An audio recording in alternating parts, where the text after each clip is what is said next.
I call this meeting to order. This is the regular meeting of the Northfield Public School Board. Today is Monday, November 14th, 2016, and the time is 7 p.m. Dr. Hillman, there are a few items in the table file. Yes, this evening's table file includes a revised resolution canvassing the November 8th election results, a correction to the retired educators luncheon date, and appointments, increases, decreases in assignment, and a resignation. Okay. Thank you very much. If there's no objection, we'll add these items to the agenda as we move forward. We now have an opportunity for public comment. This is a chance for anyone residing in the Northfield Public School District to address the board. Is there anyone here who wishes to address the board? Okay. Seeing no one come forward, we'll move on to approval of the minutes. Board members, you have in your packet minutes from the regular school board meeting held on Monday, October 24th, 2016. Is there a motion to approve these minutes? Moved by Jeff. Is there a second? Second by Rob. Any discussion or comments on the minutes? All those in favor of approving the minutes of the regular school board meeting held on Monday, October 24th, 2016, say aye. Aye. Opposed? Motion carries.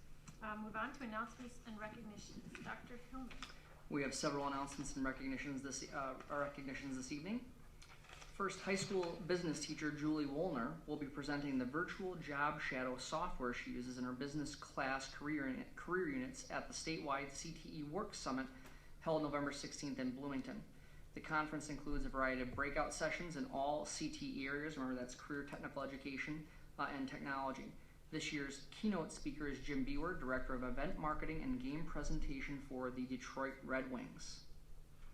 36 students from Northfield High School DECA just participated in a two-day fall leadership conference, November 6th and 7th in Minneapolis. Students attended sessions focusing on developing professionalism, branding, leadership, and college and career readiness. Congratulations to Northfield Middle School students who were recently accepted into the American Choral Directors Association of Minnesota State 7th and 8th grade honor choirs. 61 different schools will be represented. Northfield Middle School 8th grader Lauren Werner was selected for the choir. 4 middle school students were accepted into the state 7th and 8th grade TTB honor choir. 62 different schools will be represented in this choir. Middle school 7th grader Andrew Ryden and 8th graders Isaac Gugesberg and David Shelby and Robert Swenson were selected for the choir. Accepted students will perform a concert on November 19th in Matamidi. All of our Northfield Middle School singers were prepared and recorded their auditions with their own middle school choir director, Kathy Penning. Congratulations also to 2 of these same singers who were selected into the 2017 National ACDA Honors Choir. Over 4,200 singers auditioned from all over the United States for 3 different national honor choirs. Robert Swenson and David Shelby made it in the junior high middle school division at the national level. They will be rehearsing in Minneapolis for 3 days, culminating in 2 concerts on Saturday, March 11th at Central Lutheran and at Orchestra Hall. That's pretty cool. Every year, the Minnesota chapter of the American String Teachers Association sponsors a statewide competition for orchestral instrument solos. The competition is named for the late great violin teacher Mary West, who taught high school age students for 30 years after her retirement from the University of Minnesota. Several students are chosen from the competition to perform at a special recital, and our very own Kate Carson, 9th grader, was among the winners. She shared the program with other winners at yesterday's recital, and we want to congratulate Kate. And then finally this evening, I just wanted to share with folks that yesterday I had a chance, along with several other school staff, to attend a meeting at the Church of St. Dominic yesterday afternoon. Father Denny Dempsey had organized the meeting so members of the Hispanic community could share their concerns and anxieties following last week's presidential election. The church was nearly full and included a cross-section of the larger Northfield community who attended to support our Hispanic friends and neighbors. And Mayor-elect Rhonda Pownell and I spoke at the meeting. Both of us stated clearly that Northfield is a place where hate and discrimination will not be tolerated.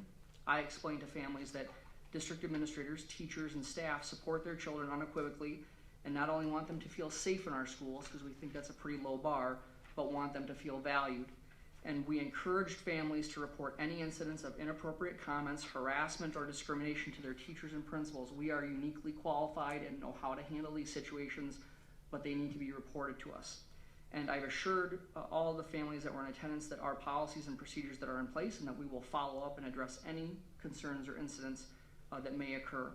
And I really appreciate Father Dempsey reaching out to us as a school district to invite us to be part of that meeting, and we look forward to the opportunity for continued dialogue about concerns and anxieties. So just wanted to share with the board that myself and several school staff members attended the meeting as well as some of you did, and just appreciate being part of that discussion.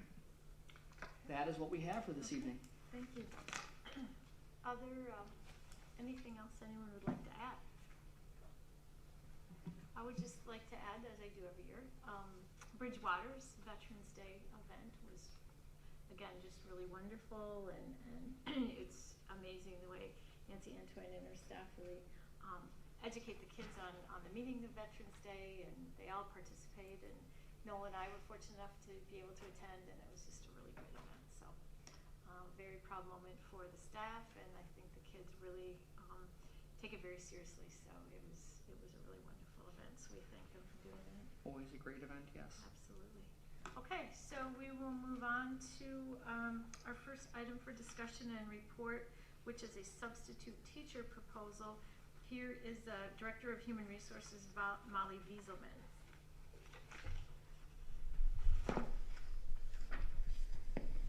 Hi everyone. I'm just here to kind of provide a little clarity around the memo that was in your board packet regarding our shortage of substitute teachers, which is about, the memo is about substitute teachers, but we also have a severe shortage of substitute EAs in the district as well. So I'm just going to briefly walk through this proposal and just give a few more points of clarity around the information, and then just be available to answer any questions you might have about this. So our substitute shortage really became an issue late last school year. For many years prior, we had a 98 to 100% fill rate on our substitute acquisition system. For probably 8-9 years, we had that. Last spring, we started noticing a huge decline in the number of available subs, and this fall that has become even more extreme than it was last year. We're at like a dismal 70% fill rate on average right now. So that's just a little bit of information. And from the beginning of the school year, we've had 109 unfilled teacher absences throughout the district. 58 of those absences are actually for a regular staff member, and 51 of those are shortened periods of time for like special education staffing meetings and things like that that didn't go unfilled. And we've had 349 EAs, unfilled EA absences. 102 of those are actually for regularly employed EAs, and 247 of them are for unfilled vacancies that we have posted, but we just are not getting applications to fill those positions. So just a little background on that. And so some of the things that we have been doing to try to cover classrooms and our vacancies, none of these at all ideal situations. Are at the secondary level, our secondary teachers often give up their prep period to sub for another teacher. And so, you know, they give up that only period of the day that they have to prepare for their classes and to fill in for another teacher. We have licensed EAs, our regularly employed EAs that also have teacher license, whether they be regular MDE license or short call substitute license. They're taken from their EA jobs and slotted into a classroom, which fills the classroom but also leaves then a hole in the EA realm. We have at the elementary level, we have slotted in our RTI coaches into vacant classrooms. Our PALS position, which is a new position this year, as you all know, because they are licensed teachers, but they don't have regular classroom responsibilities. Again, not ideal. And we also split a classroom if we can't find anything else. The last resort, we take that classroom and we split it up amongst the other grade level teachers at that grade level. So they take on additional students in addition to their own regular class. That's not ideal as well, because they may not be at exactly the same place pace-wise in the curriculum, and it just causes not an ideal situation at the elementary level. So some options that we've looked at doing to help ease this shortage is looked at a secondary supervised study center, where if the teacher's gone, there would be a supervised study center. Flexible learning opportunities, which is in the early stages of trying that out. I know I think Friday there's a classroom that may be trying that, where the teacher is going to be absent and all their materials are on Schoology, and it will be a supervised area where the students access that teacher's data, and so it's like the teachers there teaching them like they would in a flexible learning situation. And we've checked into outsourcing our substitutes to a company called Teachers on Call. And in doing some research with other districts that have gone that route, it would cost us about $13,000 more a year than what we currently pay for our substitutes, and they've seen very minimal increase in their fill rates, because with the improvement of the economy, which on most levels is a wonderful thing, it has really made the number of people available to substitute just much less than what we've seen in the past.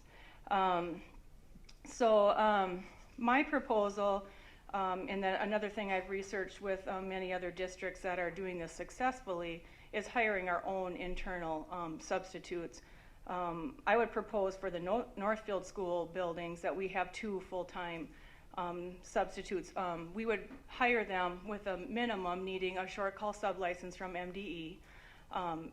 If a regularly licensed teacher applied, obviously we'd look at their application just like we would anyone else's, but we wouldn't propose to attach this position to the NEA master agreement. It would be a short call substitute license that we would require.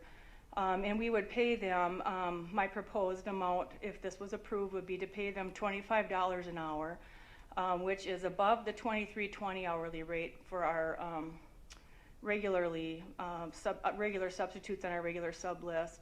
And that is right in between let's see, I had this in the, yes, $25 an hour, and that would be, let's see, I'm just gonna make sure I have that right.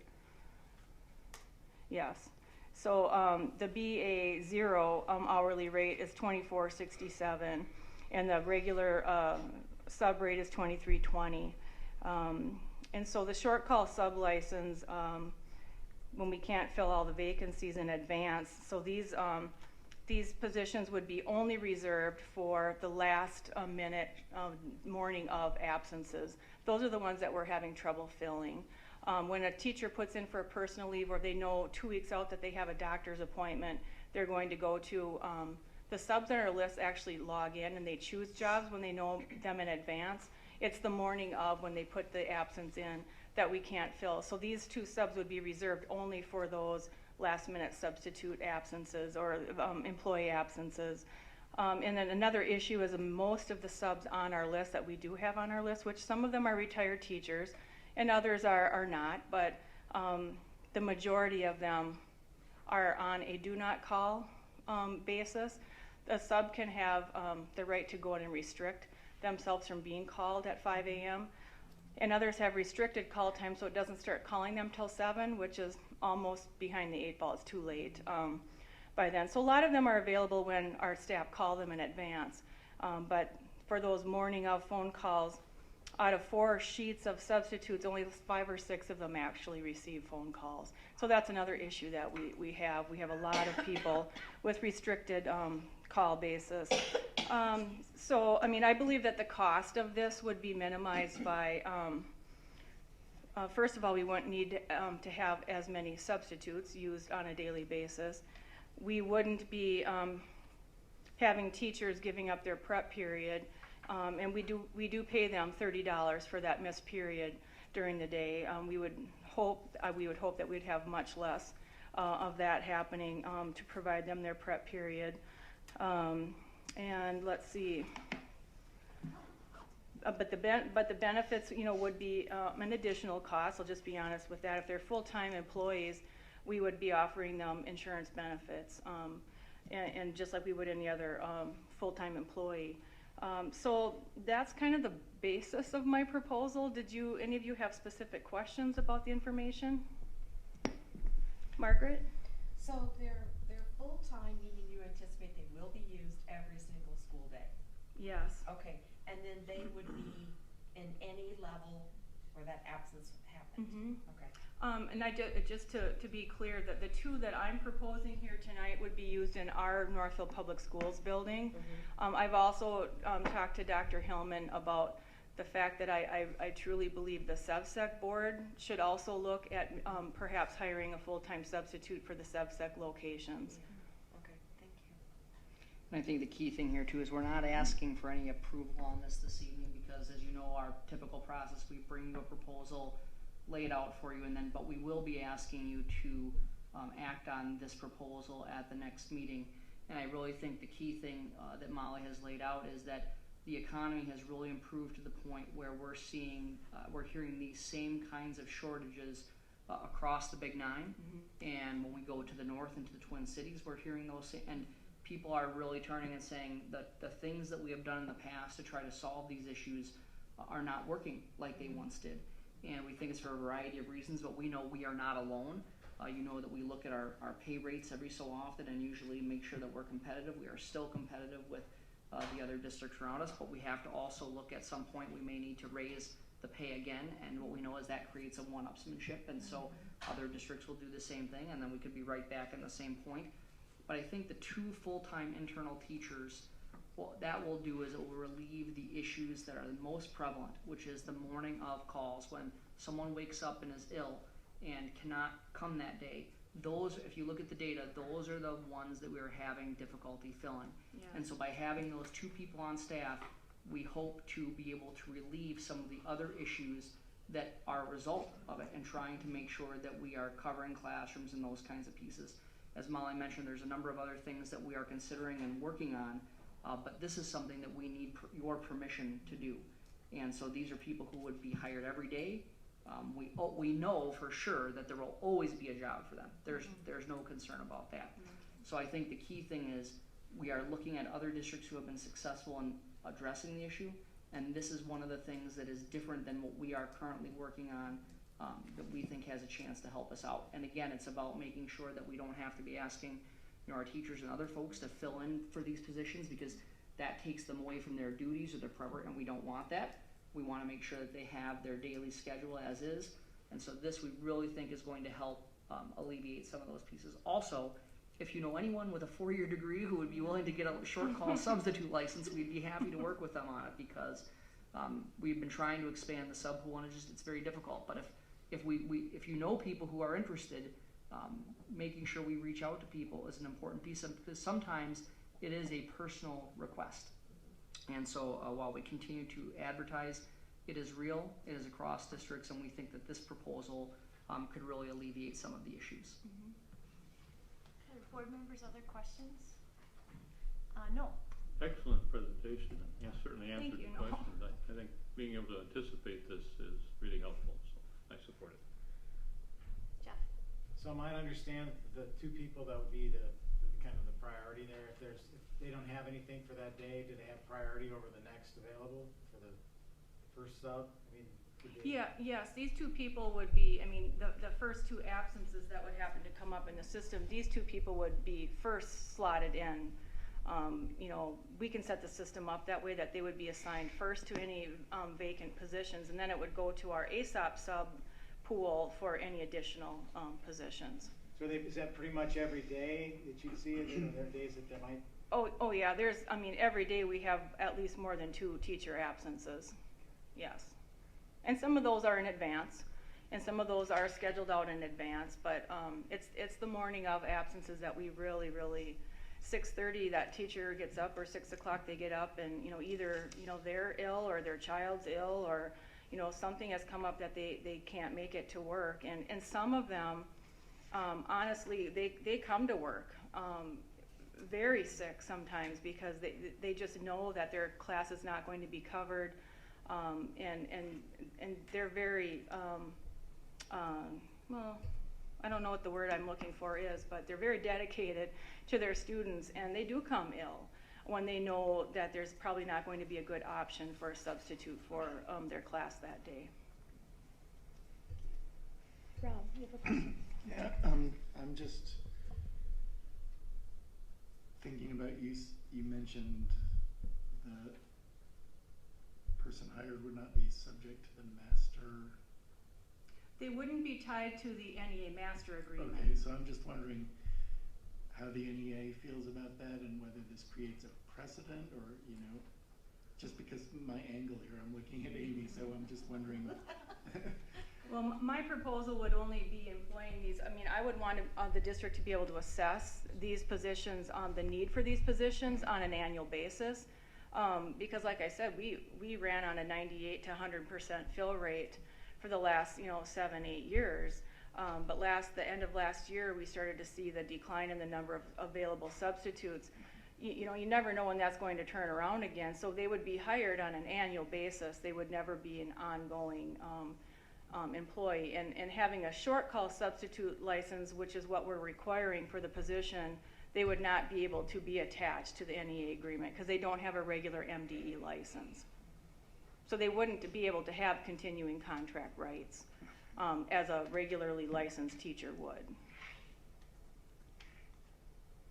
I think, Rod, the key thing is there is the requirement of the short calls, because remember that the short call substitute isn't actually a teaching license. It's a permission to substitute in a classroom for up to a maximum of 15 consecutive days. And so therefore it would not be able to meet the requirements of belonging to that particular part of the master agreement. And we're following what other districts have done with this particular piece. And so the key thing is the short call sub, because even though we call it a license, it really isn't a license. It's a permission to teach in a classroom because you've met certain criteria, and the state's limit is you cannot teach more than 15 consecutive days in the same classroom. So I think that that's the key. And just like we have educational assistants, as Molly had mentioned, who have teaching licenses as well. And so just because they're in a position, even though the person has a license but is in a position that doesn't require that license, that doesn't mean that they get attached to the teaching agreement. It's about the agreement that their job falls within. And in this case, the key is that short call sub-license.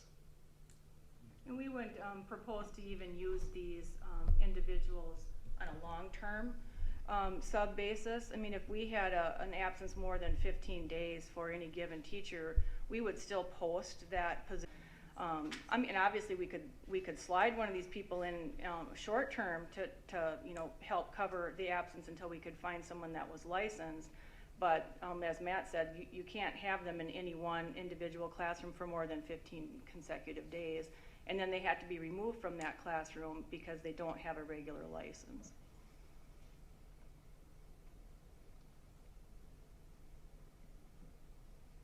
This is why we present it to you on one night and then ask you to vote on the other.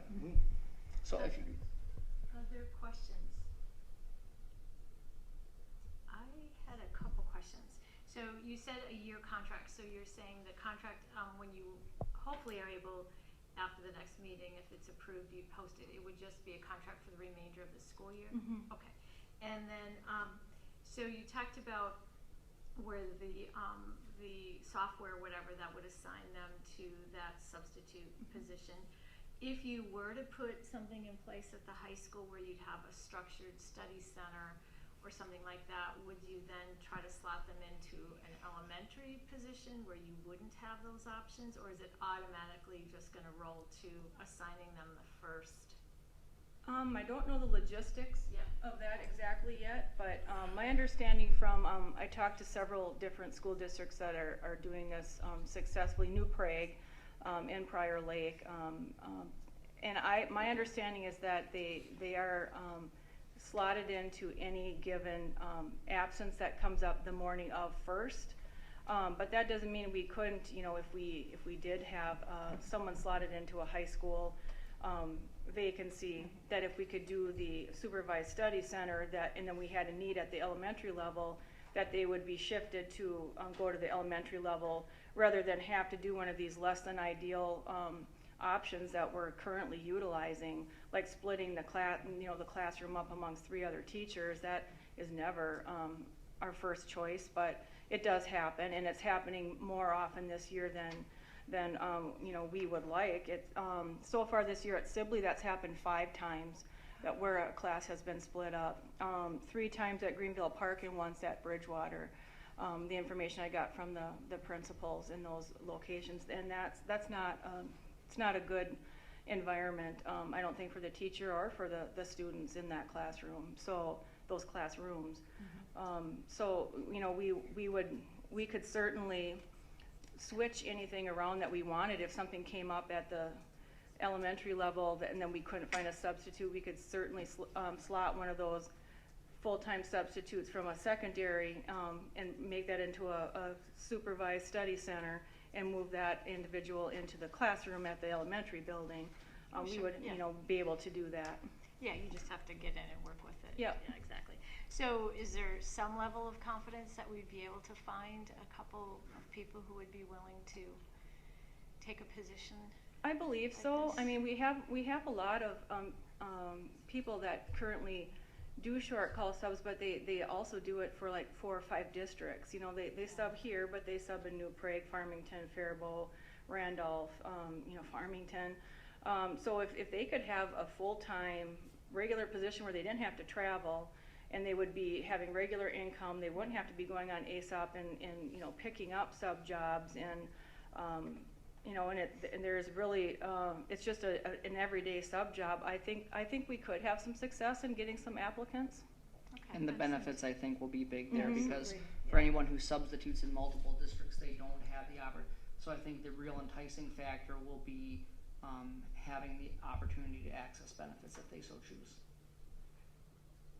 Margaret, you have a follow-up? It being on a year-to-year basis, so I understand that's because we just don't know what's coming in the future. I think that's a great idea. This is all a great idea. So would those people need to sort of re-interview like at the end of No. the year if we re-up it? I would hope not that we wouldn't require them Okay, you would to do just that. I bring would them hope into that the we could, next you year. know, assess our Okay. situation in the spring. Okay. And hopefully know in the spring that, you know, I think we're going to have a need. Okay. You know, assess our sub pool, and that yes, in the spring we kind of think we're going to have a need for these positions in the next year. Okay. And then of course we'd have to post them, and they would have to reapply, but I don't see them having to be re-interviewed if they've already done that once and were hired. If we know in advance for the next year that we're going to think that we need those positions, then I would hope that we could post them in the spring and give those same people the opportunity to apply if they wanted to do it again. But they do have to be reopened. Yes, we do Reapply. legally have to Okay. reopen the position if it was hired with an end date. Okay, thank you. I just had two more questions. One more question. So in the very unlikely event that for some reason the stars align and we have absolutely no need for a sub, would those people still report to a building and be utilized in some way? I would, yes, we Okay. would find some way to utilize them. I don't anticipate, No. I looking at understand. our vacancies right now, that would really be a problem on too many days, No, but. I understand. I just wanted to put that out there. So if Right, and I you think know, the thing is, if you think about it, you know, we have near roughly 300 staff members, teaching staff members. Mhm. And so if you think about just 300 people with illnesses of their children and appointments and those kinds of pieces, what we know from the data is that every day there are people who are gone, even the first day of school and even the last day of school. And so in those rare instances, there are pieces that they could be assigned for additional supervision, or could be potentially, you know, giving some people some relief so they can do some specialized work or those kinds of things. So as we further develop the situation, the proposal, we will have those backup plans, you know, more clearly identified. Okay, excellent. But for the short term, we know that they're going to be needed Sure. every day. Sure. Yeah, no, that's understandable. I just wanted to throw that out there in case someone would say, well, what? Would they just sit home and get paid?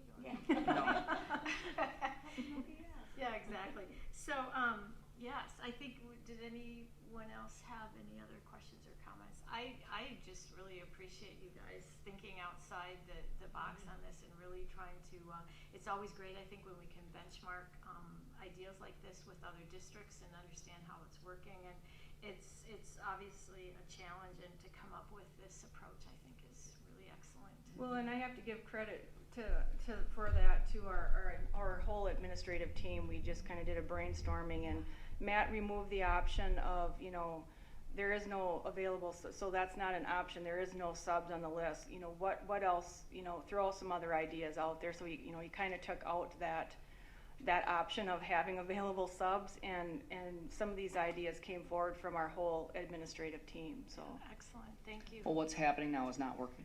It is not working because we are dealing with things that used to be, some of the things that Molly had shared were things that would happen once every few years. And now they're happening more regularly, and it's not fair to the people in our classrooms, and it's not fair to the students, and we want to make sure that we, you know, provide the best option, because classes are not going uncovered. It's not that students are not with an adult. It's that other people who have other responsibilities are stepping in and helping out, and we need to stop that, and this is one of the ways that we think that we can do it. So I appreciate Molly's presentation and all of the questions this evening. Yes, excellent, thank you. thank you.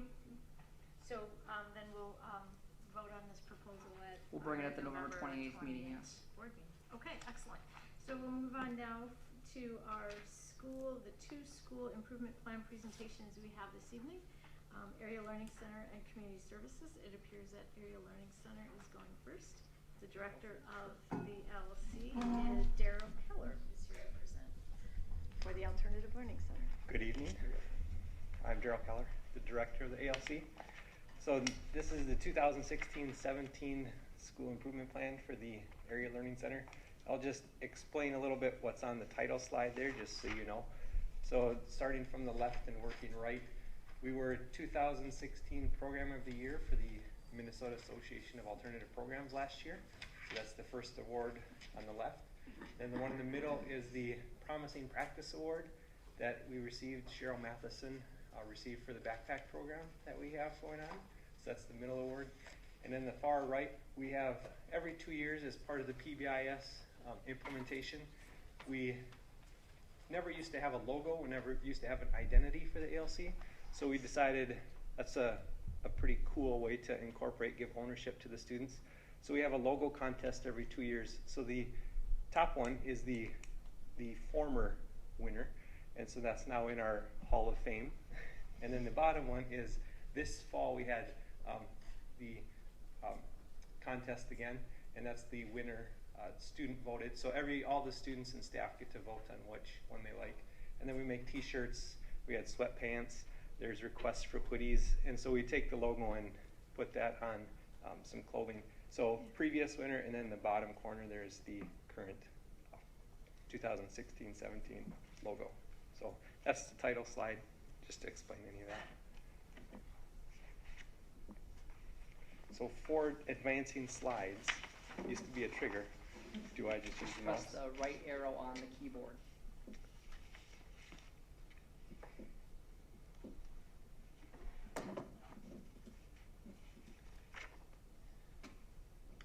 Handy to have Kim here. Maybe, or maybe not, so handy. That's kind of obnoxious. You should just be able to click on this arrow. You see the little arrows. Yep, got Be it. able to just click on mouse. Okay. So the goals of the ALC, this for the redesigned presentation of the SIP. The first one is kind of the purpose, or the why do we have this. And for ours, the goals of the ALC revolve around our SIP plan. So they're intertwined, they're connected. So here's a quick, I'll briefly go through those main goals of the ALC. So the first one is that create and maintain a safe, welcoming, respectful environment. So that's one of our main goals, is to every student that comes in the door feels as though they're welcomed, safe, respected right from the get-go. So that's one of our main goals. Engage students through academic challenge, differentiation, and relationship building instruction. So it's a little bit different. It's more that alternative approach of building that relationship and then using that for the instructional method. And then provide resources to students in order to assist with the eligibility. So I used to have the eligibility of what ALCs are about. There's 12 criteria that students, in order to attend an ALC, they have to meet one of the 12, at least one of the 12. So this is that resources that we have in place to assist with those things that make them eligible to attend an ALC. So, and the fourth one there, continually evaluate, implement, reassess programming. So always, as the SIP plan implies, to constantly reevaluate and get better at the programming that we provide. So that's the purpose. So here are our 3 goals. We have 3 3-year-long goals. And so as we go through this, you'll probably see that some of the main themes or some of the main issues that the ALC deals with are pretty consistent throughout the years. And so our goals, we did a 3-year goal because they are pretty consistent. And so we wanted to really put some long-term effort into some of these things to see if we could get the needle to move. So the first goal we have, this one's a little confusing, so bear with me as I explain it. So the first one is the ALC will have 60% of the students achieve 85% or better attendance rate per grading period for the 15-16 school year. So this is the 15-16, it's also this 16-17 school year goal. So what that means, 85% means we have an attendance policy where if they're there 85% or more, there won't be any repercussions, if you will, of losing credits, affecting their grade, anything like that. So there's no attendance tied to that at all. So that's where we want all the students to be. We want them to be at that 85%. Our first year, when we had this goal, we had our 60% of students much higher because we just took a stab at the dark of how many are getting there. We've modified that because 60% is more of a realistic goal, trying to get that needle to move, and I can explain why that is here a little bit later too. So that's what that first one implies, is we're trying to get at least 60%, about 2/3 of our students, where they're not experiencing any penalty repercussions for attendance at all. So the sub-bullet there, our reality, from each grading period, we have 8 throughout the year. So we took our semesters, divided those in half, took the quarters, divided those in half. So we, in essence, have half quarter grading periods. So there's 8 throughout a year. We went from 34 to 71% of students and each grading period. So our lowest grading period was 34%. Our highest was 71%. We met the goal in 2 of those 8, grading period 1 and grading period 5. Our second goal is credit related. So these are our 2 main reoccurring themes at the ALC, is attendance and credit completion. And those are our goals, to have those students graduate, and the biggest hurdles, the biggest barriers that we've experienced are attendance and credit completion. So that's why we have the 3-year goals for these 2. So the second one is, of the total credits attempted, there will be a 5 increase per grading period when compared to the previous year. So we can't go from first grading period to second grading period and have that in 5% increase, because there's a really definite trend that you'll see here coming up as to why you can't, that's not comparing apples to apples, because throughout the year there's waves, different times of year have different attendance rates. And so we're comparing from the previous grading period 1 to this year grading period 1. So you're comparing as much as possible. There's also flaws with that because you don't have the same group of students frequently, but that's a little bit more comparable than from the previous grading period. So our reality is that we decreased 6 out of the 8 grading periods, from anywhere from minus 18% of credits earned to plus 19 is our range there. So we met that goal in grading period 8, just 1 grading period, and I'll explain why that is too. So one of the main reasons is that from the previous school year to the 15-16 school year, we changed our attendance policy. So we made our attendance policy stricter to see if that would affect our percentages, and it actually did. So the stricter the attendance policy, the more students were coming. So that was a good thing. The downside is that the stricter attendance policy made it tougher to get those credits completed. So although we moved the needle for attendance, it had the adverse effect for this first year anyways, on credit completion. So our thought is that as we continue with that current, our attendance is going to continue to increase, and we're going to close that gap of credits completion as they move forward. So that's what you'll see kind of coming up here. And then our last came about with a whole lot of different things going on in the district. Northfield Promise, a lot of different things that are initiatives going on in the district. We added the third goal there of all graduating seniors will have a post-secondary life plan, which means they're either currently employed, they're enrolled, or in the process of going to college, they're enlisted in the military. So they have those that life plan in place for the next step after high school. And so we want to have all our graduating seniors have that life plan in place, have that next step figured out, that transition plan mapped out, and we can provide that support. We have a lot of different ways that we do that. So that's what that last one is. And we had all but one graduating senior have that in place at the end of last school year.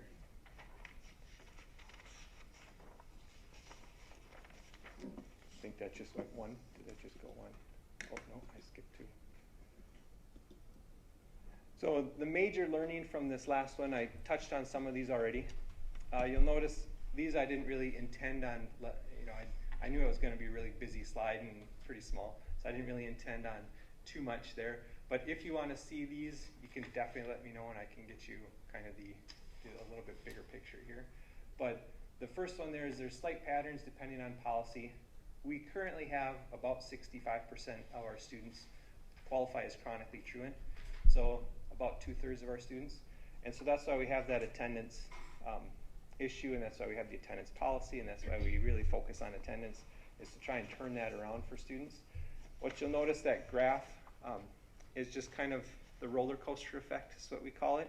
So right here, there's a dip, comes up, a dip, and comes up. So there's kind of two undulations, if you will, throughout the school year, and that happens repeatedly. So this is 3 years here, but I could go back further and you'd see that same reoccurring pattern. So the beginning of the school year, everyone's really excited, really to get back into this and say, yep, I'm going. So we have a pretty high turnout there. Then it slowly fades right before Christmas break. After Christmas break, again, comes back. Let's get this going. So then it shoots back up, goes down, especially, this is grading period 7, springtime. Is not a good time for students to wanting to be in school, especially those that are struggling for wanting to go to school. So the weather's getting nicer and a lot of things are happening. So that's our historical low point there. And then the grading period 8 shoots back up because we have those seniors that are in need of getting all their credits possible to graduate. So then we always have a resurgence there at that last bit of the year, getting as many credits as they can. So that's where that roller coaster effect comes in. So looking at that one and then looking at the second bullet there, so we expanded our approach a little bit and said, okay, this is credits completion, but what else are we affecting? The second one is the DAP, which is a survey that we give on an annual basis. It's kind of like the Minnesota survey. So we give that every year. Looking at that data, we noticed that even with this roller coaster effect, and our attendance is the bottom one there, even with those being moved, or each year it's slightly different, the DAP, we've noticed that all areas are increasing throughout the entire DAP. So the areas of support, empowerment, boundaries, expectations, constructive use of time, commitment to learning, positive values, social competence, and positive identity, all of those areas are on the upward trend. So a very positive sign that things that we're doing, things that we're putting in place are changing that big picture, that student empowerment, students, their positive identity is going up for all of our students, which is a fantastic piece of data. So that kind of relates to our SIP plan, but it really relates to all the things that we're doing to affect the SIP. So all the things that we have in place really are affecting that DAP data. And then just in the bottom corner there, this is another example of our attendance rates. So the top 2 lines are our overall attendance rates, which, just as a side note, we're really consistent in the 80s to 90s% of students on overall attendance rate. So I know the high school is in the 90s pretty frequently. We're in the 80s to 90s, and when talking to other ALC directors, I'm pretty astonished because there's quite a few in the 30 to 60 range. So we're quite a bit above the typical ALC as far as our overall attendance rates, but we're looking for that 85% or better attendance rate. So it's a stricter goal for that we have. It's not just we want you to be there 80% of the time. We want that little bit more strict goal, and that's what those two bottom lines are. What you'll notice is the yellow line, which is the lower one here. This is the 14-15 school year, and then the green line, which is much higher, is the 15-16. So with that stricter attendance policy, a lot more students were coming a lot more frequently. So the part that we're still working on is that gap in between the two, the overall attendance and that 85%. That's the gap that we're trying to move that needle, because then we know they're not losing credits, they're not leaving credits on the table, so to speak. So that's kind of all the things that we have in place there. The PBIS, our theme is R3, respect yourself, respect others, and respect learning. So that's also on there too.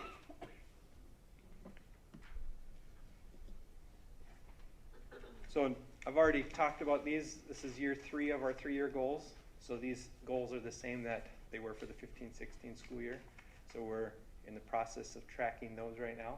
So basically the same thing that I already went over. If you'd like, I can expand on those.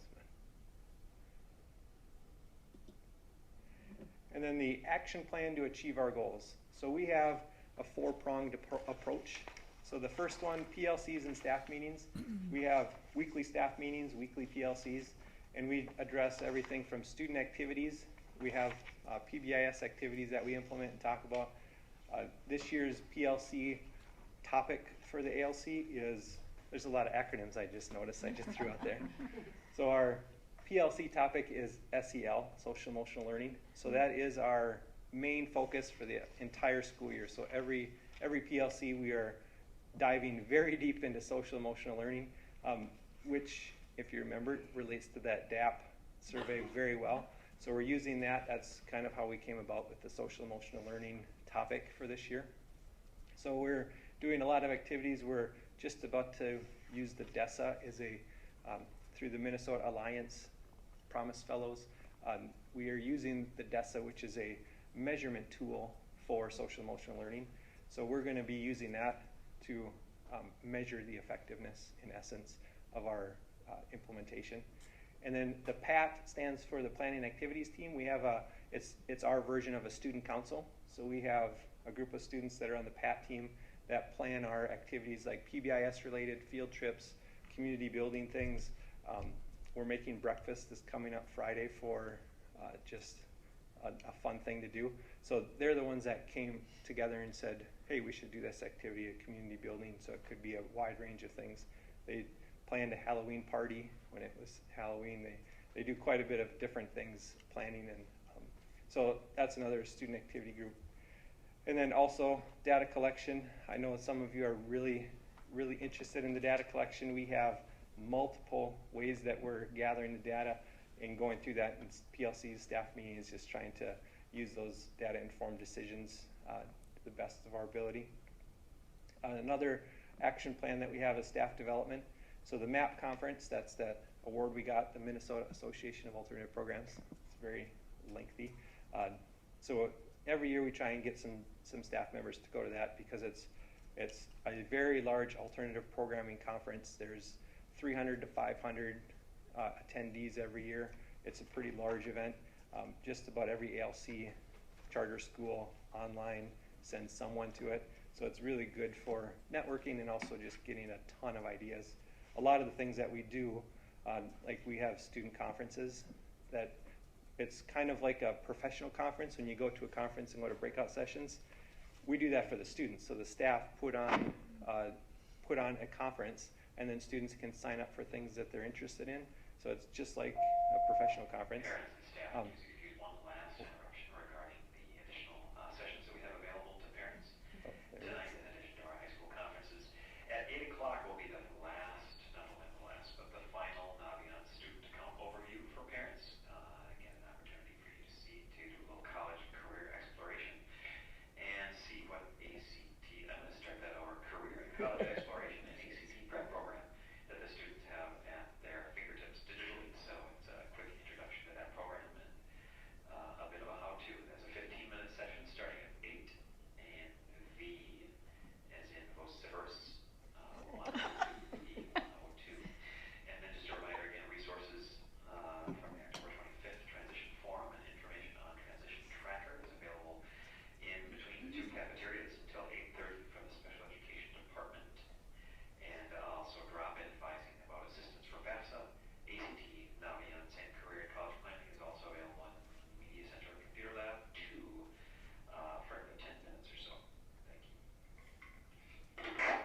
So I'm going to take this moment to go a little bit sidestepping here, because Joel Lear frequently says that I have a very soothing voice.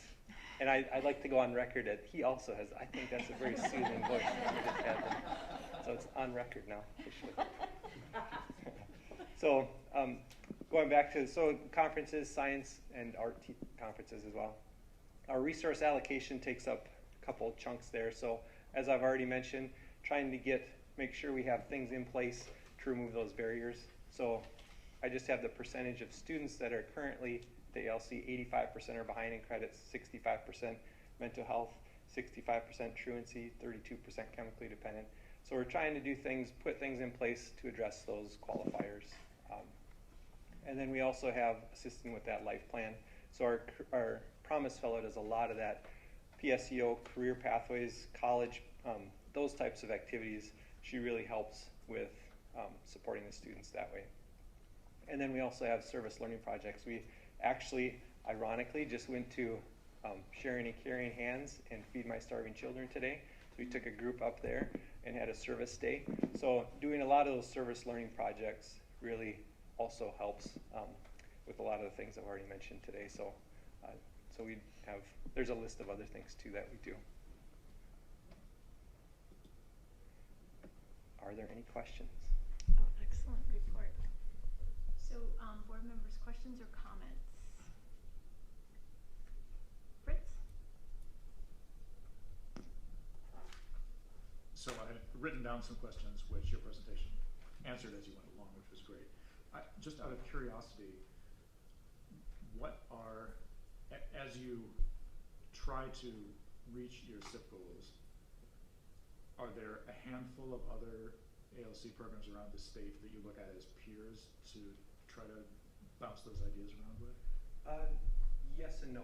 So at that MAP conference, that's a great opportunity to network and talk with other ALC programs of, hey, what are you doing? That's where I get a lot of the attendance data that I shared earlier, that when I say 80 to 90% attendance rate, a lot of them are like, what are you doing?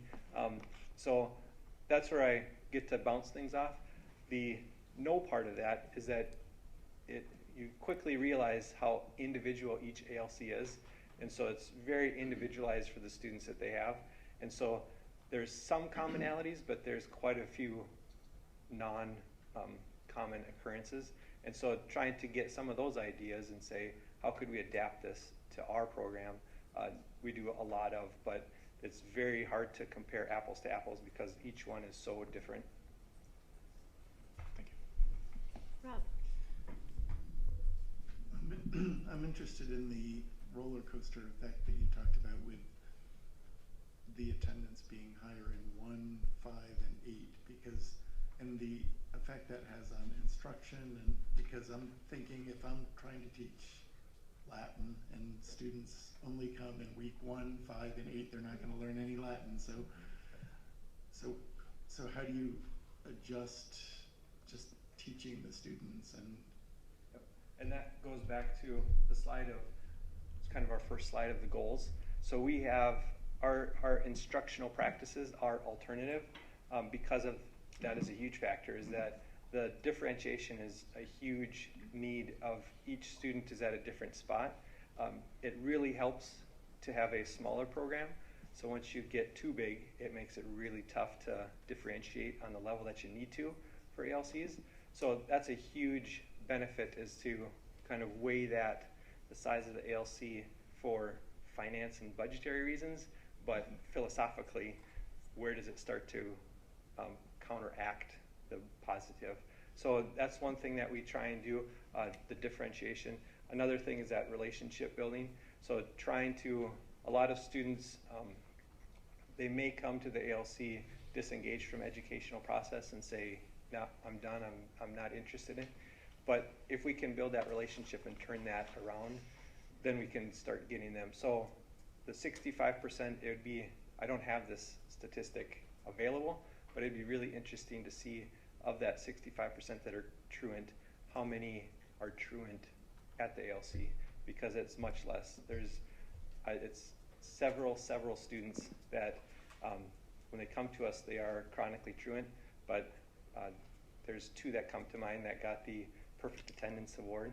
So we have a thing on the side that we go for perfect attendance, and there's many students that change that around and have really, really outstanding attendance once they get there and feel that relationship instruction approach. So that's really what we're trying to get at, is to turn it around. It sometimes will take some time to turn that around, but that's the goal, is to try and get them there consistently so that way they can get that instruction on a consistent basis. But differentiation is huge, so that you can differentiate for each of the students that are in the classroom, and our teachers do that beautifully. All the teachers at the ALC really have a grasp on that concept. Yes. And then I'm just wondering, if a student is there, say, at the beginning of December and then disappears until March or something, what contact do you have? I mean, what efforts do you make to try to get that person to come back? Yep. So we have quite a few, some more formal than others. Everything ranges from, a lot of them we have Sherry as our attendance secretary among other duties, and we do texting quite a bit because parents and students really like the texting instead of the phone calls. So we keep those texts, and we'll text them and just say, hey, where have you been? Just checking in, trying to just get those students back engaged in the process. So we do anything from the informal check-ins of, hey, where are you at? We also are not beneath recruiting their friends to recruit them. So we'll talk to the people that we know and say, hey, we haven't seen them for a while. You should talk to them and get them back here. So we have some of those more informal approaches, but then we do, for 15-day rules and things like that, we'll call and say, you're about to be dropped. Really like you to come back. We really like you. So we have a little bit more formal approaches that way too. And then we do, we have a fair number of field trips, and they're pretty much always open to all the students. And it's just another way to, if you can get them to come to that Valley Fair trip or whatever it may be, you may be able to hook them back into coming to school. So we very frequently will use those field trips as kind of another hook to try and get them back in school. Thanks. Other questions or comments? Yes, definitely. One piece that I'm really pleased to see that has come into this plan over the last couple of years is the future life plan. I think that obviously connects with our near-term priority about college and career pathways, aligns with Northfield promise pieces, and then in addition, what we know is that when a student has a positive future narrative, which if you think about it, a life plan is what do I want to do when I leave the school, we know that that's a very good motivator and accelerator for social emotional learning when I see myself being successful in the future. And I really think Daryl and the entire teaching team at the ALC has done a marvelous job of helping students who may not have always had that positive future narrative develop it and have a plan for after school. And I cannot emphasize how key I think it is, and having all but one complete that I think is a real testament to the relationships that you have built with those students, because that would be something easy that kids could brush off, but obviously they are not. So I think that's an essential piece of this plan, and I think as we see the years of data coming with the attendance and the same kinds of things we've talked about for years at the ALC, I believe that that's a strategy that we're going to see a direct impact on increasing student attendance over time. So kudos to you and your team, Daryl, for being ahead of the game on that and really getting on that. We really appreciate that effort. Thank you. Absolutely. So any other questions or comments? Margaret? Just a comment. I've always been impressed with the Northfield ALC. Can you hear me? Sorry. Yes. I've always been very impressed with the Northfield ALC, and that just hasn't changed. It's an amazing program, and the students and staff should just be really proud of their efforts. Thank you. Absolutely, Daryl, thank you. And I'll just dovetail on what Margaret said. I think that above and beyond, or above all, is the relationship building that your staff does, and it's just really incredible. And you know, we're always fortunate every year at the ALC graduation as board members to see that relationship and to witness the relationship that the teachers and the staff and the students have built with one another is just truly unique. And I just think it's obviously a testament to all this, you know, the success that you've had, and that's, you know, you just do it so extremely well. So, and I agree with Dr. Hillman too. The career planning and the things that you're doing is just really, really good. And I know I believe you're bringing students to the Grad Nation Summit at White Center on December 9th. Coming up soon. Yeah, so the kids are really students are getting excellent exposure. So thank you so much. Okay, good. Thank you. Thank you. I would also add too, we probably would like to see if you could send the copy of the slides to Danita, that one screen, The busy one yes, with the graphs. Yeah, Yep. if you could email that to Danita and then she can get it to board members, I think it would be interesting to have in our files. Yep. Thank you. Okay, so we'll move on to Community Services Division. Here is Erin Bailey to present the site improvement plan for community services. It should be right behind there. Well, I'll do my best to find it for you. Is it also Just PowerPoint? minimize that. Hey, look at that. Thank you.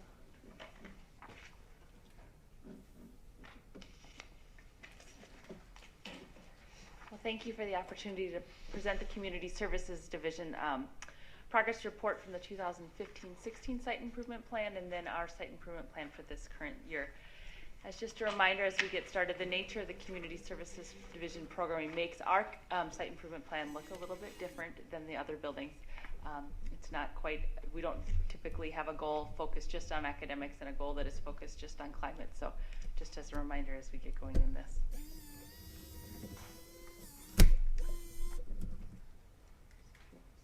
I jumped too far. Go to the lower, there you go, go back. Click on that back arrow. You've seen the whole show now.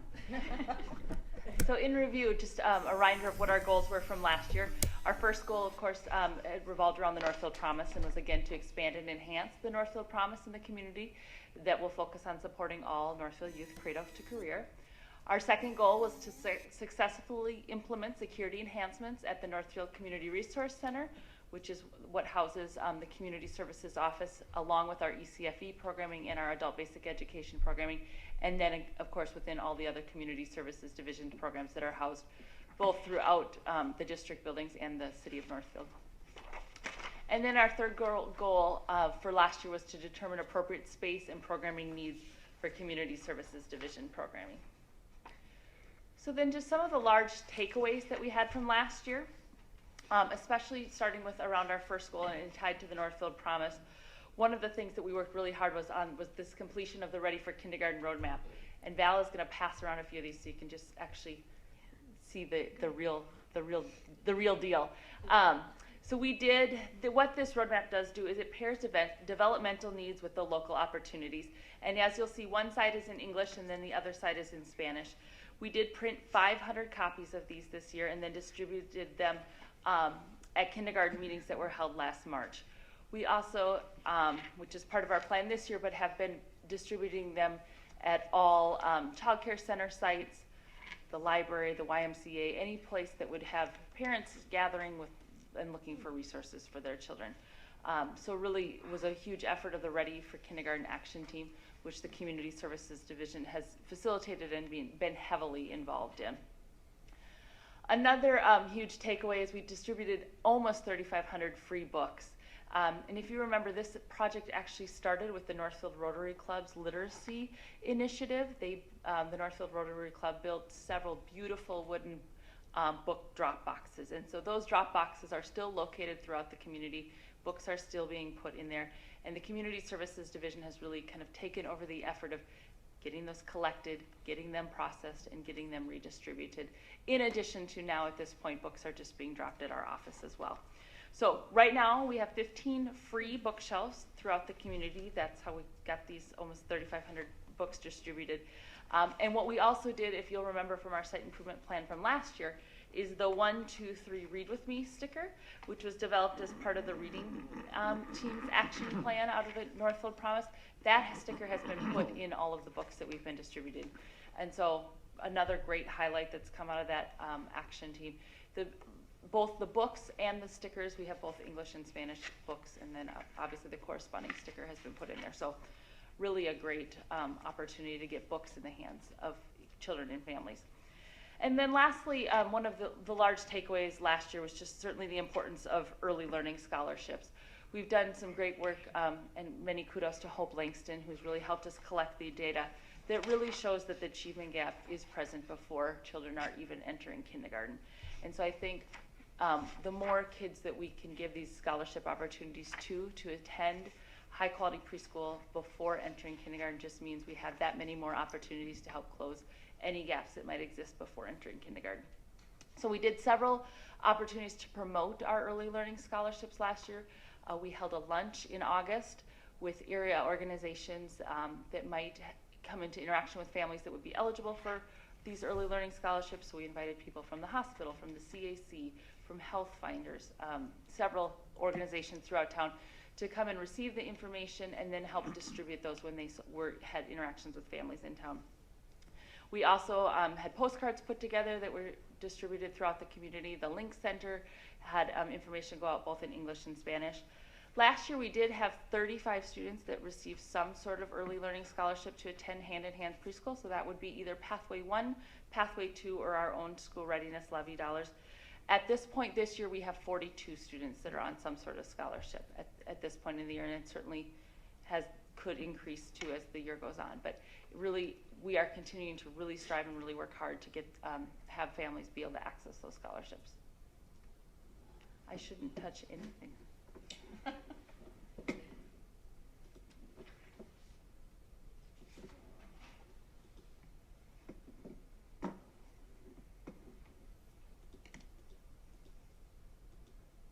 All right, some of our takeaways from our second goal, which was again around kind of enhancing security in our programming.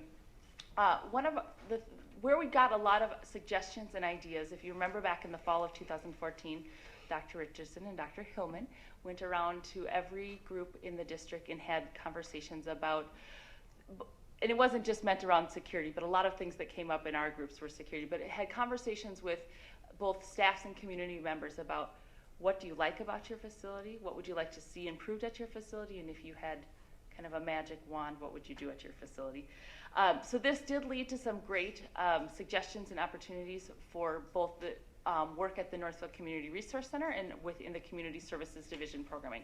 So we took those suggestions and started last year to really work on putting them into action.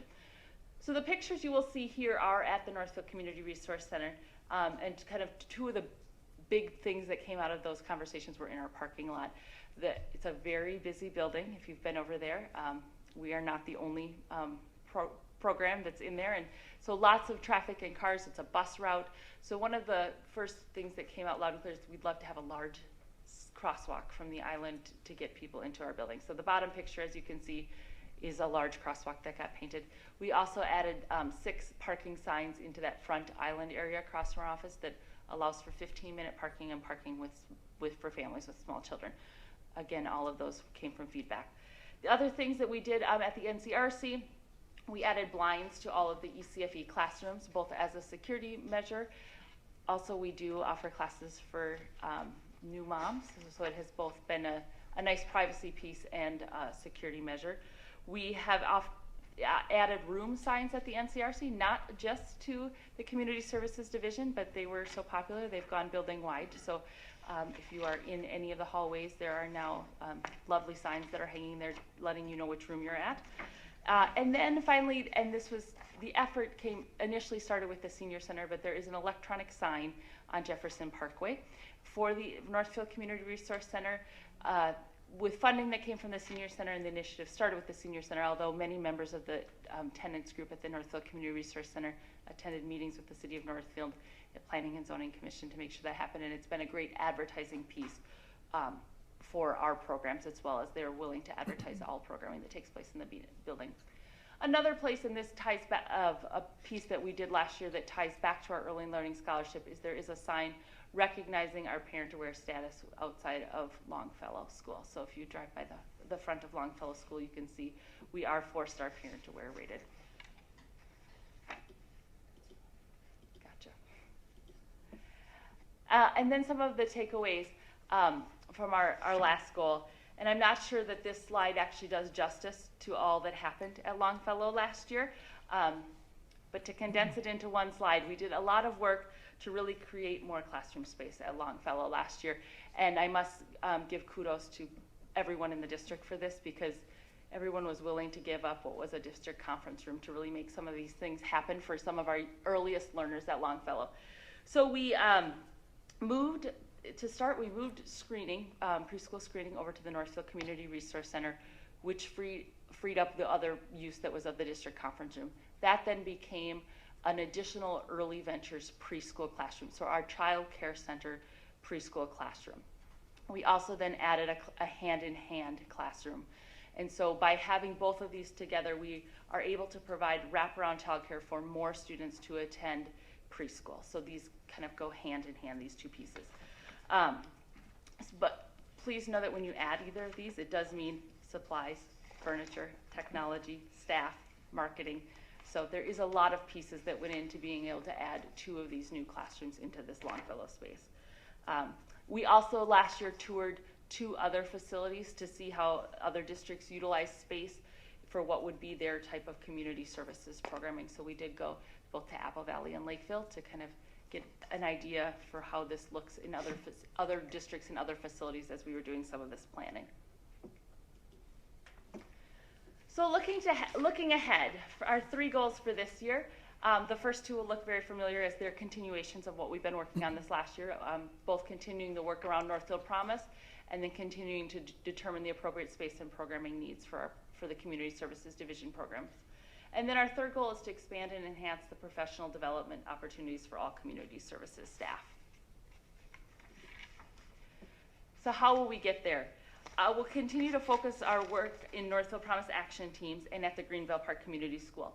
Right now, in working this year, we do have staff that are heavily integrated into the Ready for Kindergarten action team, the Connectedness action team, and the Social and Emotional Development action team. And so continuing to add community services staff to where it is appropriate and where we can be effective in those action team works.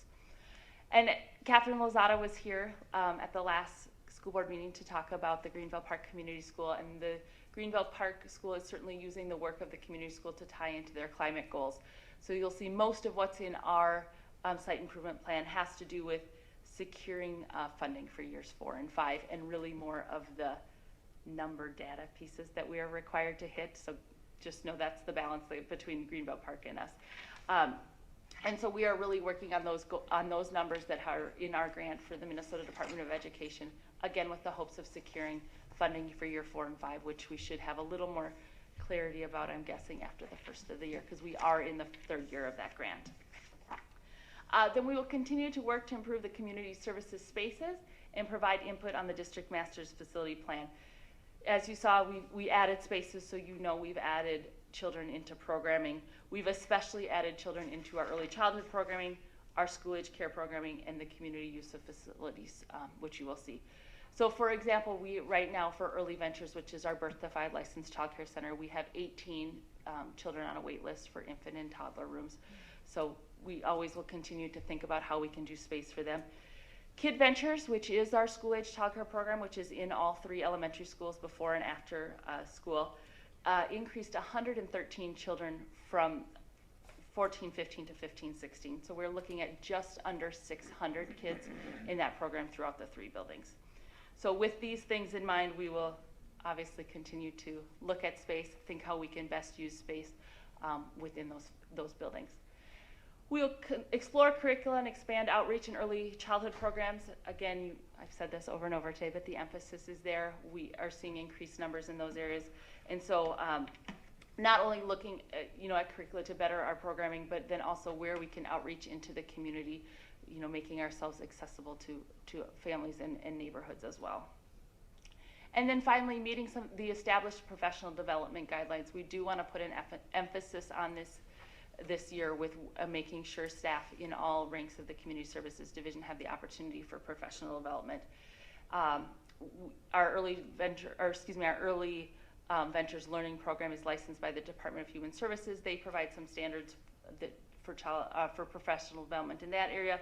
The Minnesota Department of Education, Parent Aware, and the Minnesota Community Education Association all provide some standards, and those are all put in the written part of the site improvement plan, but really looking at making sure we reach those goals for all of our staff.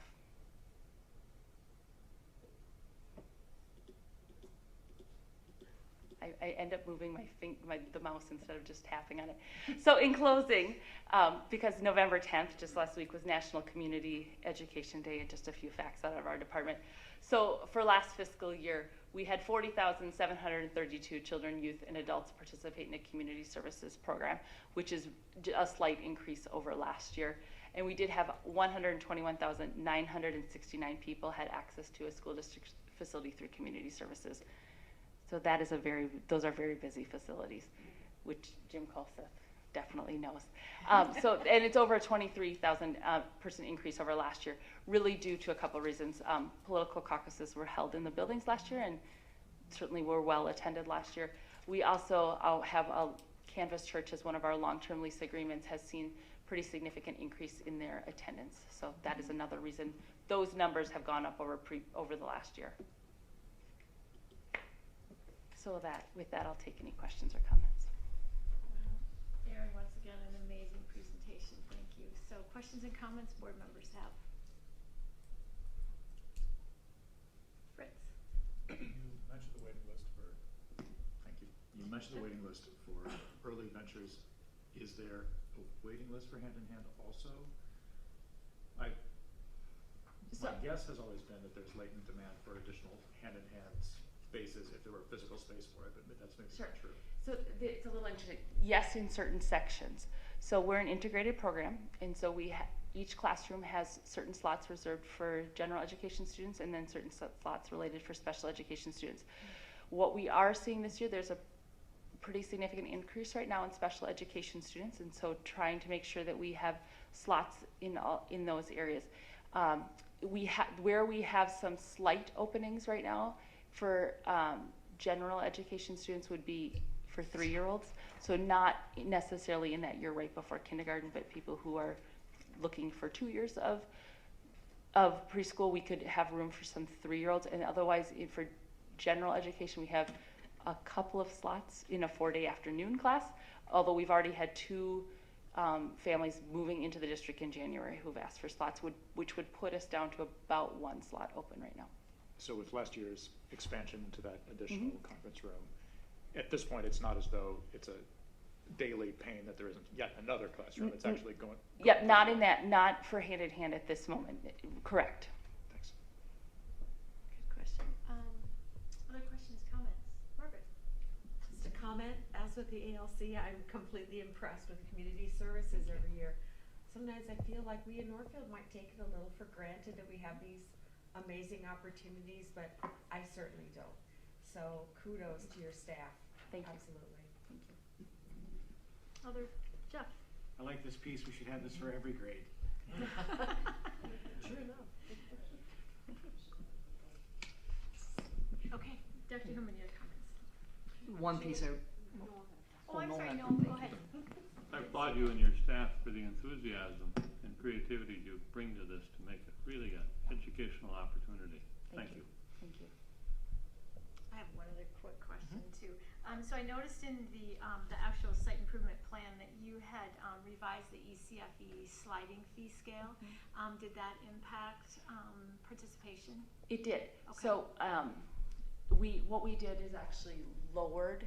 So we created more steps in the fee scale and lowered what was the original step. So the original fee breakdown was a household income of $25,000 or less, and we lowered that basically to $18,000 or less. Now, we won't turn anyone away for ECFE classes, but tried to just give a little more flexibility for people to be able to participate in those classes if they were so interested. And so we did see an increase this year.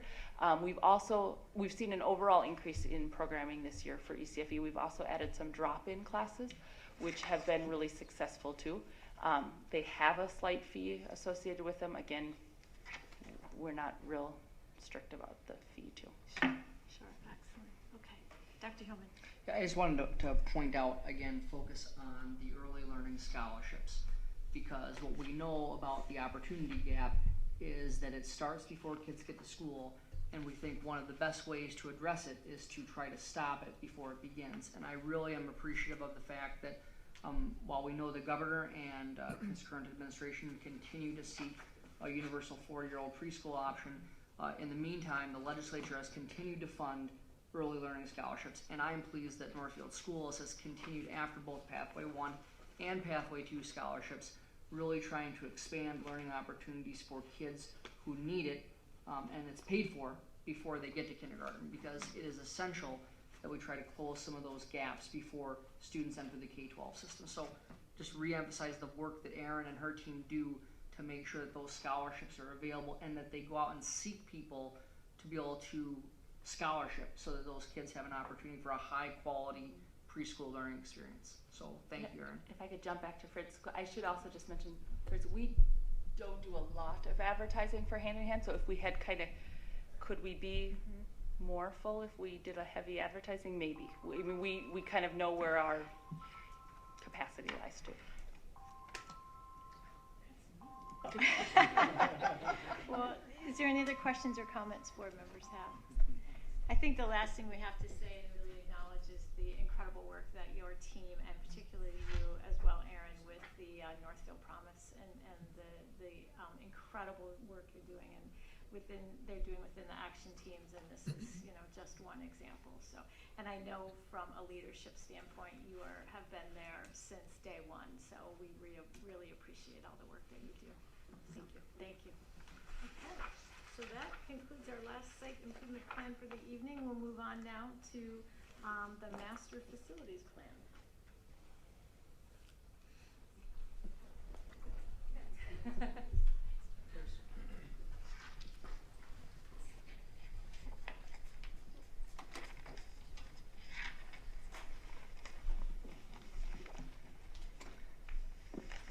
This may be the most anticlimactic report that I ever give to you. So we are pleased, after a long road, to share with you this evening the Master Facilities Plan proposal. Jim Colseth, our Director of Buildings and Grounds, and I will talk about it. I'm just going to review the executive summary that was in your packet. And just let's quickly take a walk down memory lane. This process started when we were discussing about space for all-day, everyday kindergarten in 2014.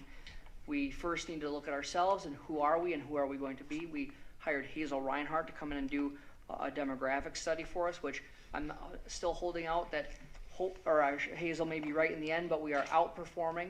Certainly we have way more students, as you'll see in your enrollment report this evening, than Hazel had predicted, but it was important for us to take a look at that.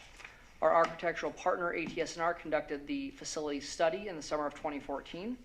Then we held a series of 18 community meetings in the fall of 2014.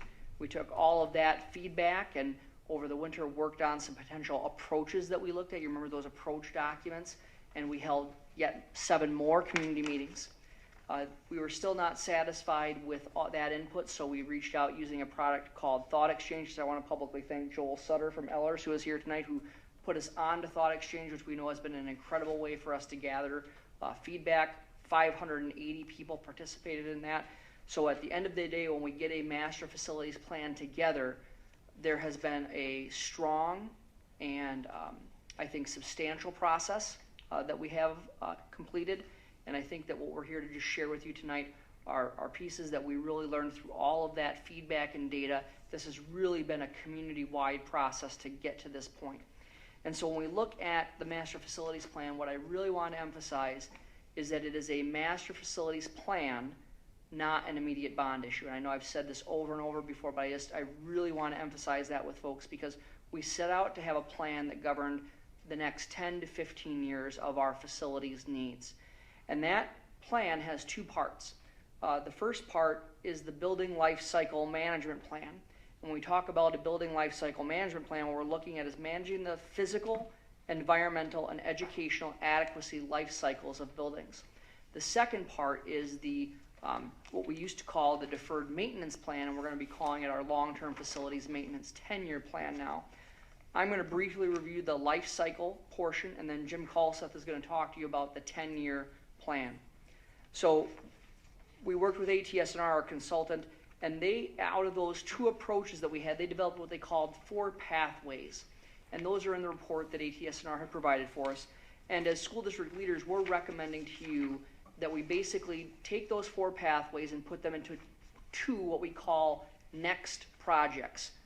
None of the feedback that we got has tilted one of these projects into a priority position. They both seem to be of equal priority to the community depending on a number of circumstances. And again, there's no timetable for when those particular projects would be addressed. That would be to you on an annual basis, which we'll explain in a moment as well. The 2 projects, again, no shock here. The 1 project would be an elementary early learning project. That would include the centerpiece of that particular project would be the suggested construction of a new Greenvale Park Elementary School on the current site where Greenvale Park exists. As you know, we have quite a bit of green space there, and analyzing that particular site, we could construct a 2-level elementary school for approximately 550 or so students, 600 students. Construct that new, basically, if you think about that green space on the other side of the parking lot where there's a soccer field right now, we would propose that you could potentially construct that new Greenvale Park Elementary, and then repurpose the current Greenvale Park Elementary with minimal renovations as an early learning center. We couldn't have dovetailed this better with what Aaron is saying and the fact that our early learning programs are bursting at the seams. And it would also be outstanding because we would have all of our early learning programs under one roof for the first time ever, including our licensed daycare as well. That's one portion of that elementary project. We also know that there are smaller projects slated that we looked at for both Bridgewater and for Sibley. And just to reactivate your memory, at Bridgewater, we'd really be constructing a new office on the front of the building to promote that secure entryway, reclaiming the current office space in the middle of the building for additional special education, English language learner, and title and other small group instructional spaces. At Sibley, built in the 1960s, with a core to support about 350 students, core meaning media center and cafeteria kitchen. Basically, that has been expanded on over the years to now we have more than around 580 students at that building. So the proposed projects at Sibley would be to construct a second music space so that it brings it to equal footing with the other 2 elementary buildings, and then some kind of work that would address the cafeteria area. One of the concepts has been to look at that at the time when we make the decision, we could recapture the kitchen and the current cafeteria space into a larger media center, constructing a new lunchroom where we could have deliveries come in, near the newest addition that was put into place about 6 or 7 years ago. Another piece would be looking at constructing a new media center adjacent to the building and recapturing the middle again for a larger cafeteria kitchen area as well. And then, of course, finally, there's some minor work that would be done at Longfellow, because part of the proposal would be if this project were to come to fruition, we would actually move our district offices long-term to Longfellow Elementary if those other early learning programs were to move to Greenvale Park.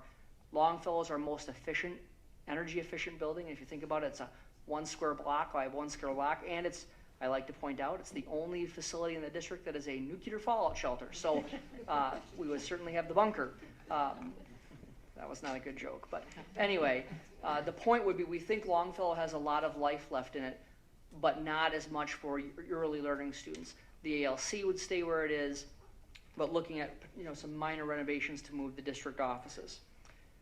The second project, again, no shock, is a high school project, specifically focused on Northfield High School. And again, what you've heard us talk about before is the concept plan would be that we would construct a brand new Northfield High School on this same plot of land. The way that it is conceptually laid out is it would basically go a multi-story facility along Division Street. Once that facility were to be constructed, the facility that we are in right now would basically be demolished and would be recaptured for the green space that we lose by building the high school along Division Street. And again, to be clear, Memorial Field would stay exactly where it is. And we've talked about turf on Memorial Field from time to time. It's been part of some of the concept plans. The project that we're suggesting to include as part of the final master facilities plan does not include the turf. It's something that could be talked about at a later date. That is a piece of feedback that we got through Thought Exchange and community meetings that said the turf was not something that was important to people. So we feel we need to reflect that community input at this time and not included in the final project. It doesn't mean that that's not something that could be added or adjusted as time goes along, but just in this particular part of the master facilities plan, it is not something that's part of that at this point. So again, 2 next term projects, or the next projects that you would be able to consider over time. And what I'll have Jim do is talk a little bit about the long-term facilities maintenance portion of it, and then we'll come back about how we'll make sure that this is a living plan and not just something that is stated in the fall of 2016 and never heard from again. Parents and staff, just to note that it is 8:30, and that will conclude our evening of parent-teacher conferences. So those of you that are still in the building, we appreciate your attendance tonight and wish you a pleasant evening. Thanks.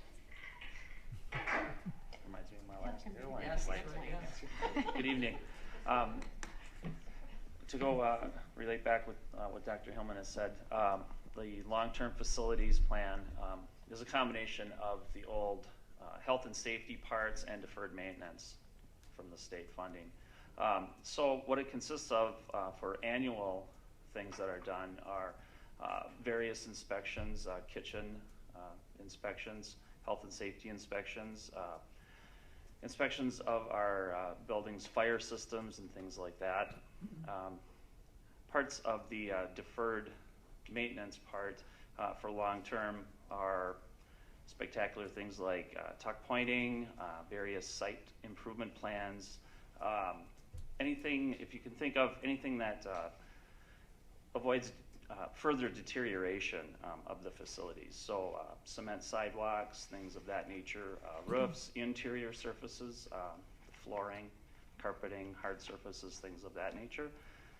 So over the years, we've looked at all the different facilities and just kind of taken a big picture and looked over the condition of various parts of the buildings and just created a list of priorities and spaced them out over a length of 10 years. And of course, prioritizing the worst ones or the most in need at the front of that list.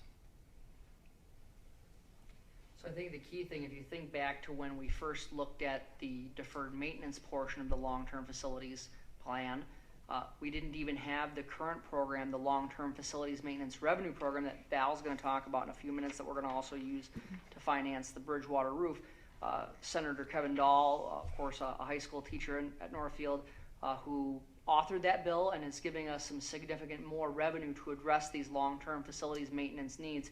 So going from what we used to call the old deferred maintenance plan to the long-term facilities maintenance 10-year plan, because it makes sense. The state requires us to submit that every year.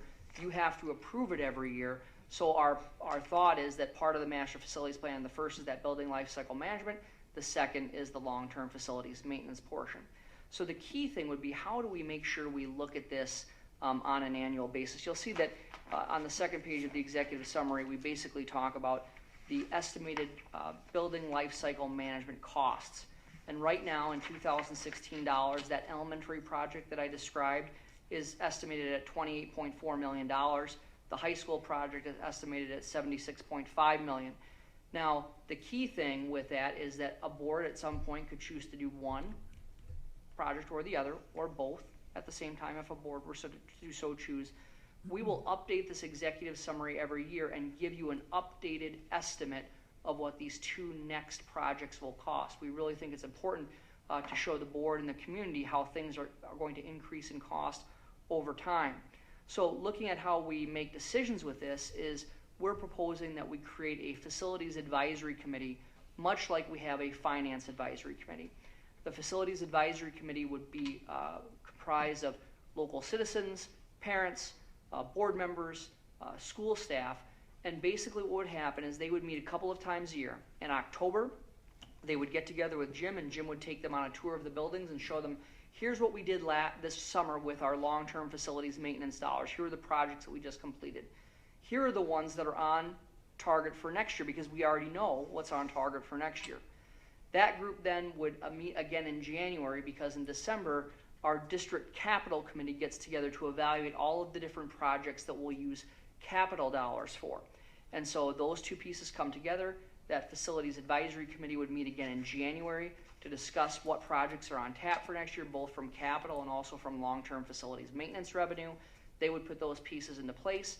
And then we look at trying to adopt the capital budget earlier than normal, say in March, and that's what our current thought process is. And the reason for that is that, number one, it gets us on the table at the beginning of the budget cycle, and it's dollars that we already have a pretty good idea about, as opposed to the general fund, where the legislature is always making us wait until June. And the fact is, at that point then, once you approve that capital budget, that gives us the ability to go ahead and start securing vendors and making sure that those projects are queued up for the summer.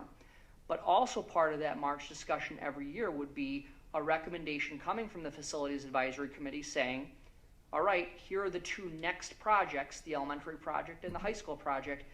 Let's review current conditions, let's review current enrollment, let's review our latest enrollment projections for the next few years, let's review latest legislation that may have taken place that forces us to look at some kind of different configuration. And then the current board at that time, every year in March, can make a determination. We want to do some initial investigation or some additional investigation into what we might do for a bond issue, typically later that fall. That would give the board and the community plenty of time to put all of the proposals together, have thorough debate about the merits of the project, with a vote potentially coming sometime in the fall. Now remember, with bond issues, you don't have to do them on election day. You can do them any time of the year, but that March timeframe seems to be a good piece to gear up for whatever kind of bond campaign that might come in the fall. So that Facilities Advisory Committee is a key piece of this, because what we want to make sure is the Master Facilities Plan is a piece that is ongoing for discussion and in front of you pretty regularly, because we think that that's good stewardship. And it's also making sure that we're honoring what the community has told us through the multiple meetings and ways that we'd engage them. So as I said to begin with, we're not asking you to adopt this evening. We're simply presenting it to you. And again, I'm sure that nothing I have shared with you tonight or what Jim has shared is shocking you, because we may have beaten this thing to death. I'm unsure, but I'm pretty close sure that we had. But no one will be able to come back and say that we ran roughshod, or we were too quick, or we jumped to conclusions, because we have given all sorts of opportunity for people to weigh in on this long-term master facilities plan. So with that, that is what our recommendation will be for you to consider adopting on November 28th, and we would of course stand for any questions at this time. Okay, excellent. Questions, comments, board members? Jeff? Just for the terms of complacency, what's the cost to kicking this down, kicking the can down the road? Just doing nothing. So I'm going to turn, because I've got Joel right here. Do you know what the current inflation cost on building projects is? I don't. Okay, sorry to put you on the spot. You just happen to be here. The key thing is that I think those inflationary costs, and correct me if I'm wrong, those inflationary costs depend on a number of different pieces. It depends on what the economy is like at the time, because if work is booming, of course, costs potentially could be higher. If construction is down, that could provide a better opportunity. What we know is that we've talked with ATS&R that they will give us an updated estimate each year. And what we know from in the past is that every year that you, from once at a point where you've said these are some projects that we're interested in, the longer that we wait, I have never seen it go backwards. We've never seen it become cheaper, to build a building. But that's why we think it's important to include historical record of what is the estimate. These architectural firms have a general estimate per square foot. They update it every year. That's what they would use to generate the updated construction estimates for us. And so the fact is, I think it ranges. Some years it's going to be a higher rate, some years it'll be a lower rate, but we know it's never going to be cheaper than the moment that we're standing at right now. 4 to 7. Okay, Jim, I should have turned to you. 4 to 7%. Wow. Wow, that's significant. Okay, questions, comments, others have? No? I told you, anticlimactic. No, I think to recap, I think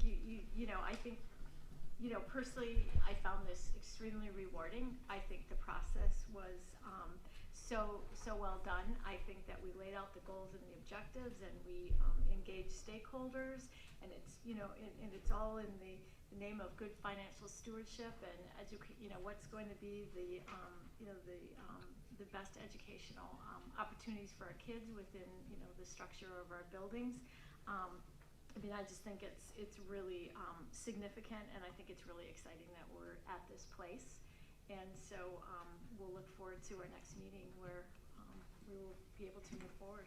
You know, and we've always said we're operating from a position of strength in this process, because unlike other districts where their discussion about facilities is prompted by some kind of serious problem with the exterior envelope of their building, some kind of large swing, either increase or decrease in enrollment, we are fortunate not to have those issues. So we are in the driver's seat. We are not reacting, we're being proactive, and we think that we're always going to get a better product when we can do that. So thanks for everyone's participation, Thank you. and we appreciate all the support as we've gone through this. So I guess we'll dovetail the theme of proactive and have Val Mertsdorf, Director of Finance, come up and present the issue around general obligation bonds to finance projects as part of the district's approved 10-year facility plan. Yes, lots of dovetailing going on tonight. Yes. It's almost like there was a plan. Yeah. Sounded good. Very strategic. So, as part of the long-term facility maintenance revenue that we are receiving now, we do have, we've always had a 10-year plan in place, but is now a formalized, board-approved, annually updated process. The district has had a long-standing practice of maintaining roofs, and we've used a strategy using a capital facility bond the last several roofs that we've done.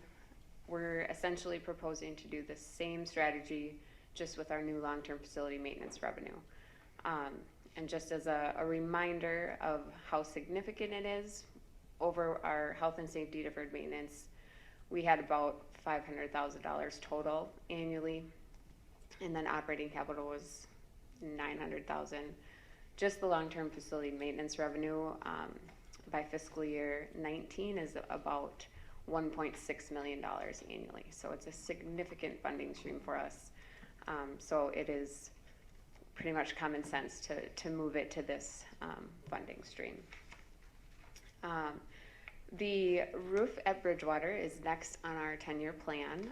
It is scheduled for the 17-18 school year, which will happen next summer basically. And it is the original roof from when the building was built in 1998.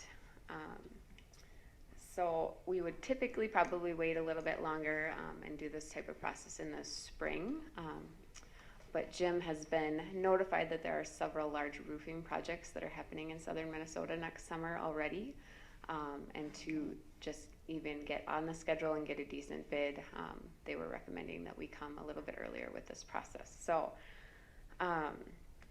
timeline-wise, I'll give you a brief overview of what I think is the potential timeline, and I'm going to turn it over to some people that are much smarter than me to talk about the actual bond process, which is something I'm happy to hand over. So today we are obviously asking for the approval of the intent to sell bonds, and we would publish this in the paper tomorrow. Should you approve it, we have to post it for 20 days before we can solicit bids or sell bonds. So we'd be looking at mid-December probably doing the formal bid process, opening those in January, awarding the bid.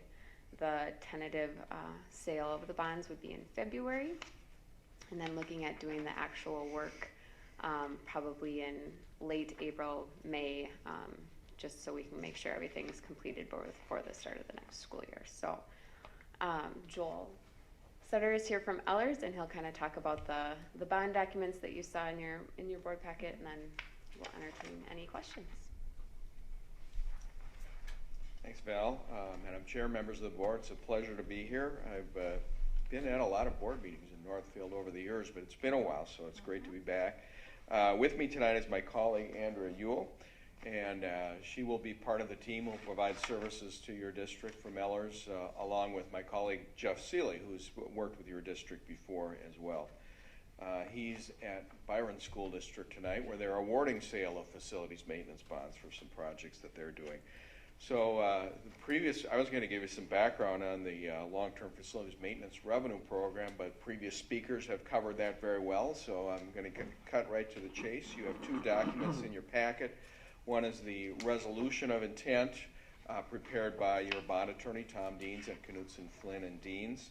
And then the other is the pre-sale report, which is a document that we prepared summarizing some details of the proposed bond issue and the estimated payment schedules and financing schedules. So I'm going to focus on going through the pre-sale report, and I'll mention the resolution and the notice, and then we can take questions. So you'll notice that the resolution has you authorizing the issuance of up to $1,495,000 in bonds.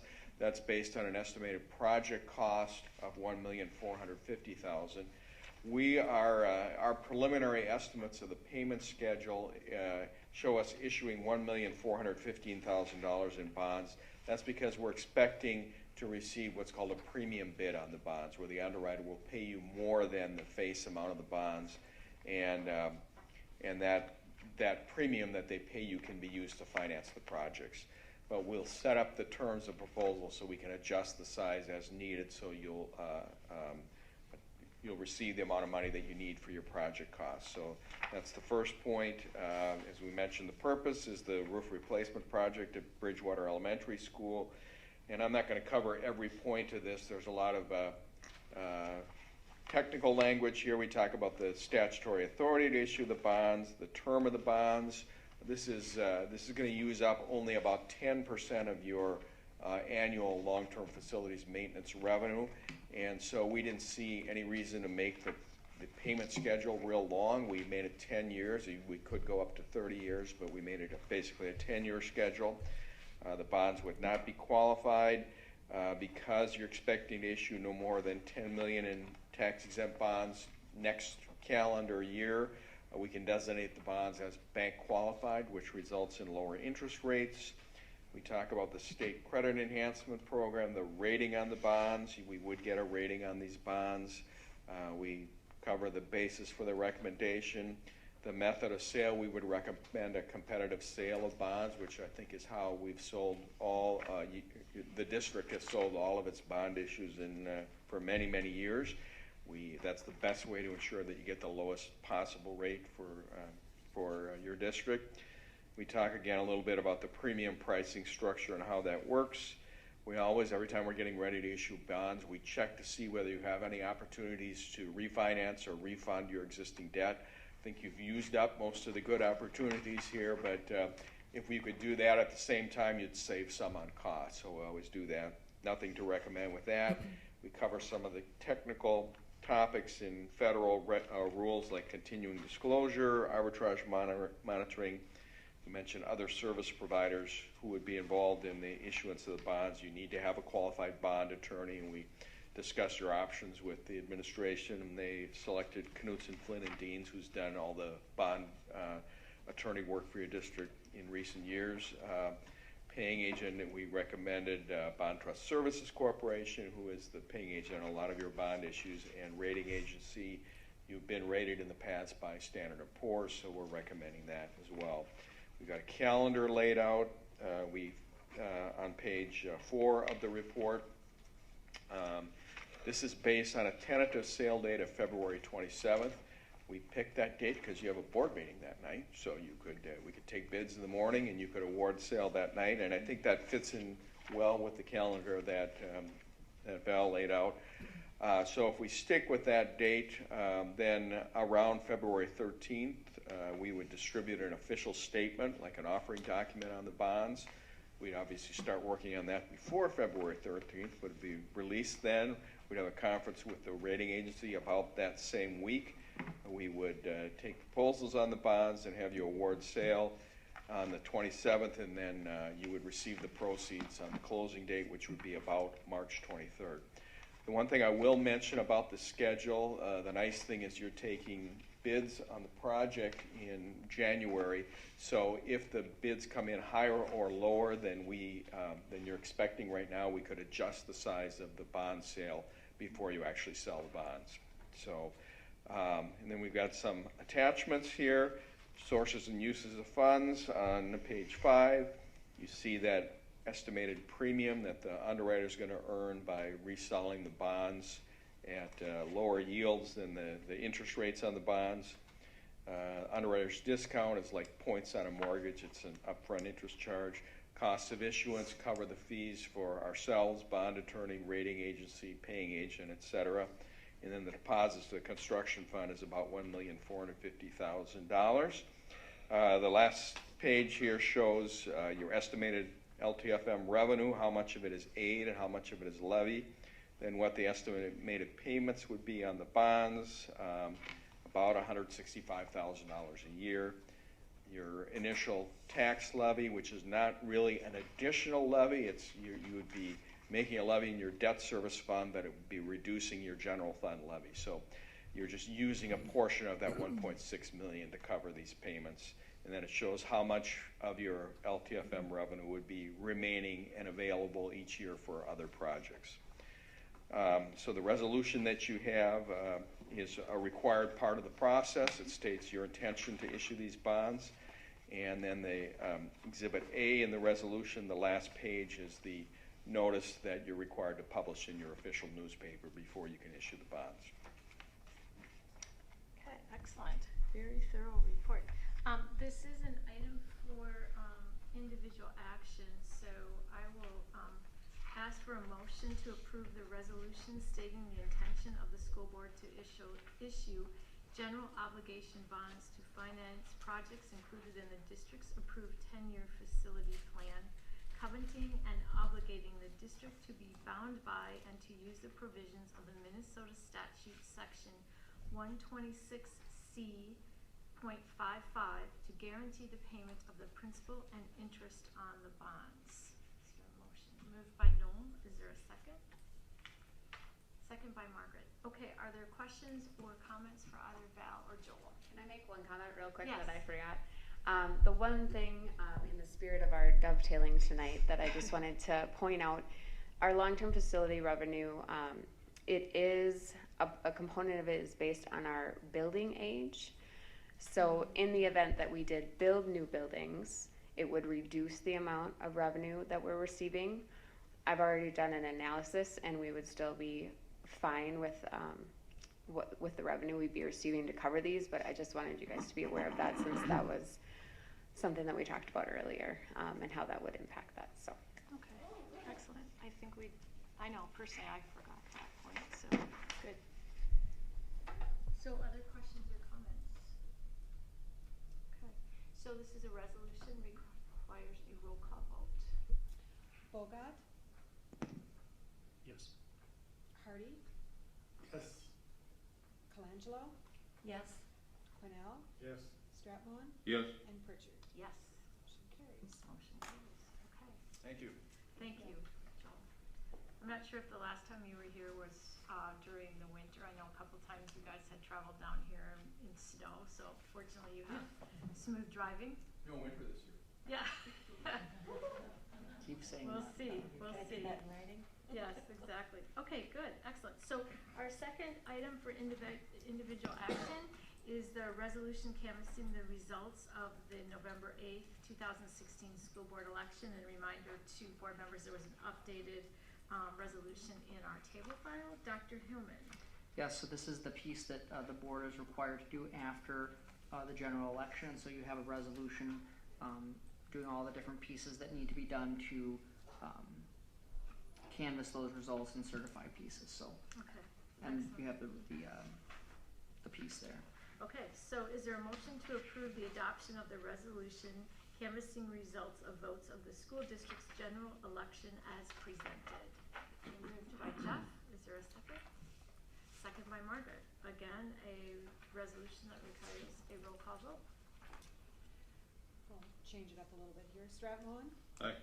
Cornell, Aye. Colangelo, Aye. Hardy, Aye. and Bogart. Aye. And, excuse me, And Pritchard. Pritchard, aye. Aye, okay. Motion carries. Motion carries.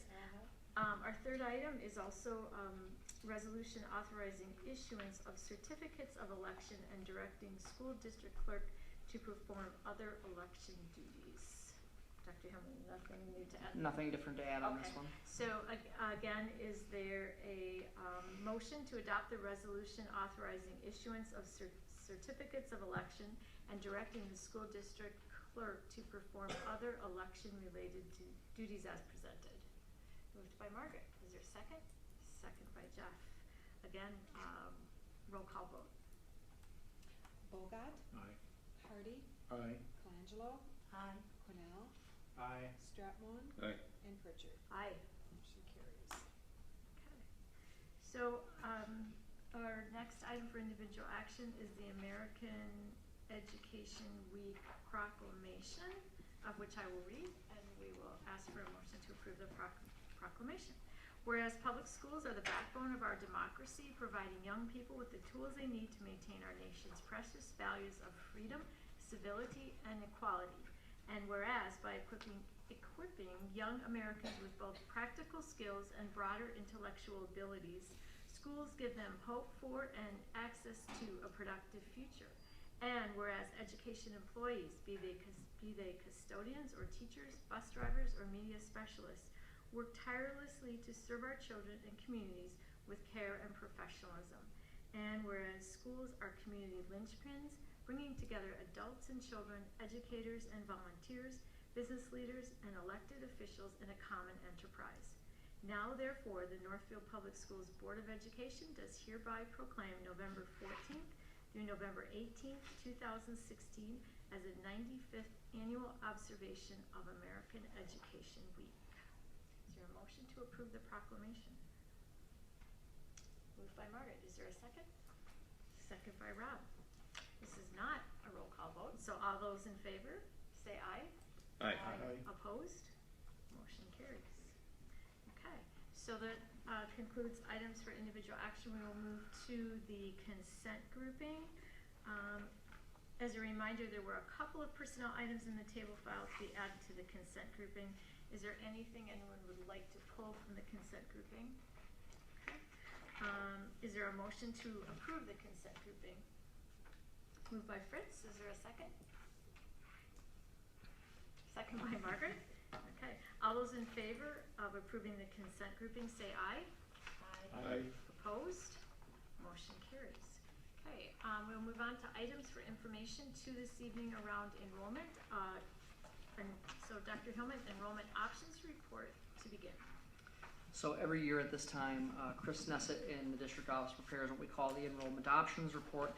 And it basically gives you a side-by-side comparison of Northfield students who are transferring out to other school districts through either through open enrollment, non-resident agreement kinds of pieces. There's also some components in here about choosing charter schools and private schools and those kinds of things. So I know that you've seen this report for the last several years.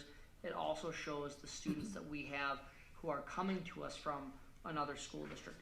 And so you see every year that we have both students that go in and out, and what you'll see for totals is Northfield students going out this year is 182 compared to 179 last year. So 182 Northfield resident students have chosen another public school in terms of their open enrollment or non-resident agreement option. And then when you look on the other side of the ledger, this is a piece that is pretty important for us to look at, because last year we had 281 students open enroll or complete a non-resident agreement for a non-resident student to attend a Northfield school. And you will see this year we're at 313. So that's a pretty significant increase from 281 going up to 313 from 15-16 to 16-17. And if you just look at the data, you'll see that the key piece of that data is we have a significant more number of students enrolling here from the Faribault district as we had in the past. So you're going to see those pieces. So this is a really good thing for us to look at on an annual basis. And in addition, on the second page, what you'll see are Northfield students going to non-public schools. So those are listed, and we saw last year in 2015-16, 158 students were choosing, 158 Northfield students were choosing a non-public school, and this year that's dropped by 12 to 146 students choosing a non-public school. You'll also see that the homeschool numbers, and then you'll also see the Northfield students who are choosing charter schools. And remember, charter schools are public schools under Minnesota law, and of course, as the authorizer for the 2 charter schools in our community, this is something that we keep a close eye on as well. So you'll see those numbers on the second page of that report. I think the key thing every year is wanting to take a look at these enrollment options to see Are there patterns that have developed? Can we see a number of students going from Northfield to a different district, or other students choosing different options than Northfield, and what can we learn from that? And then also looking, what are we doing that is really encouraging people to choose Northfield, especially when you look at the difference between the open enrollees and non-residents. Obviously, a significant more number of families are choosing to bring their students to Northfield than they are to leave Northfield. So we think that that's an important thing for you to have on an annual basis, and it just also prompts us to look at the data and try to determine trends or other pieces that we might be able to learn from it. Excellent, thank you. Any questions or comments on the report? Rob? I'm just wondering, I mean, with charter schools, they're kind of limited by their capacity, so you can't, so the numbers aren't going to change a huge amount from year to year, but homeschooling, that could change. There's only there's a change of 2 families in this, but I'm wondering over the past 10 years if that's grown or decreased. You know, we could pull those numbers. I'm looking at Danita. I don't recall a significant swing one way or the other. I would agree. And what's interesting is that the state over the last several years has actually reduced the requirements of homeschool families for reporting. So they've made it actually quite much simpler for a homeschool family to, in terms of reporting and the kinds of things that they have to file with the school district. But yet we've seen a pretty consistent case with that number. But we can pull the data from the last several if that's something you're interested in. But I think our anecdotal reflection would be that it has been a pretty similar number for quite a few years. And people choose to homeschool for various reasons. And so, you know, there could be conditions that either spawn more people to do that, or, you know, have a lesser number, but about the same. I had a question or comment. If my math is correct, which is always suspect, I add up that we have 537 students in Northfield who have chosen to go elsewhere in this academic year. And we have 330 students, 313 who have come in. I mean, we often hear people talk about, well, maybe we need to look at open enrollment, we're letting in too many children, we're getting full too fast, but we're actually losing 537. Is that the right way to look at that? You know, as long as we're much less than that. 719 are attending elsewhere. I just added these 3 up and got 537. See, I told you it was suspect. Good. Well, and I think, but the basis of your question is, when we think about open enrollment coming into the district versus the number of students who are going elsewhere. And, you know, what I think of with that is the fact that we will be very judicious about looking at open enrollment and non-resident agreements. And, well, open enrollment, we don't have a choice. If a person chooses to open enroll, for the most part, we're going to take them unless we go through some steps to shut down a particular grade and those kinds of things. However, we always try to look at how can we maintain accepting those kinds of requests, but we're also noticing that, for example, we talked about that this summer with the Sibley 5th grade, in terms of looking at when a person open enrolls into the district, especially as an elementary student, they do not have the choice of the building that they would like to, they can request, but it's the district's ability to place them. Now, for the most part over the years, we have usually always tried to honor that request. Now, once we allow a student to open enroll, remember there's 2 different pieces, there's open enrollment and non-resident. Once a person has open enrolled their child to a building, moving them, once we've accepted them under the open enrollment process, they function as if they're a resident of that elementary school. So there's a couple of different moving parts. I think the key thing is continuing to look at the enrollment at our elementary schools, and the key thing is to make sure that we make some intentional decisions in terms of making sure that we offer places where there is room, you know, in those grade levels. And so that's a piece that we've started to really look at and make suggestions and offer different pieces. But as a school district, we actually have the complete right, and in the non-resident agreement, whether to even accept the student or not. And then also to direct, especially if it's at an elementary school, obviously, which building they would go to. And I think given our space constraints at the elementaries, which is becoming significant, at a couple of our buildings, we may have to say, if you want a non-resident agreement into the school district, this is your choice. You can choose between these buildings because we're too full at that particular building. And that's not something we've traditionally done, but it's certainly within our right as a school district to do that. Excellent question. Any other questions? Rob? Again, the largest number out is to Prairie Creek. And I remember in a report from the demographic study 2 years ago, I guess, that most of that was from the Greenvale attendance district. Is that still the case? You know, I don't know the answer to that, Rob, but I would say that their demographics have not changed significantly in the last couple of years. So if that's what the report in 2014 said, my sentiment, based upon knowing that that building has not changed significantly, I would say the last report that we got is probably still accurate, but we can certainly get that information for you. Because that, I mean, if there's a trend like that where you see people going out from specific places, then it seems like if that continues over time, then that's something that you need to address, right? Somehow. Well, I think the key thing, if you think about Prairie Creek, you know, and we were just actually had an entire group of administrators who were out at Prairie Creek on a week ago today for part of their Imagine conference. Prairie Creek is really as you know from every time, and you know with your work there, but for the benefit of the other people who don't, you know, really committed to progressive education and really committed to hands-on learning, and they do offer a pedagogical approach that is pretty different from our elementary buildings, and neither one is right or wrong. They both have, you know, there are things that we do in our public elementary schools that Prairie Creek would like to do more of. There are things that go on at Prairie Creek that we would like to do more of. So in terms of, I think there could be a piece around, depending on where I live, you know, that very well could be a piece, and that's something that we can certainly reach out to people and take a look at. But in addition, I think that when you look at Prairie Creek, there is a pedagogical approach that they use that is very appealing to a number of families, and it could be that it just happens to be within some neighborhoods where people have seen students go to Prairie Creek, and that tradition continues. But that's something we should take a look at every few years, and as you know, we work very closely with Simon and talk about a number of different pieces with Prairie Creek, so that's something we could certainly look into and get some more information, because if they are telling us there's something that we could be doing better, I think it is certainly a piece that we could take a look at. We also know that Prairie Creek has a waiting list, 30 or more students. Other questions or comments?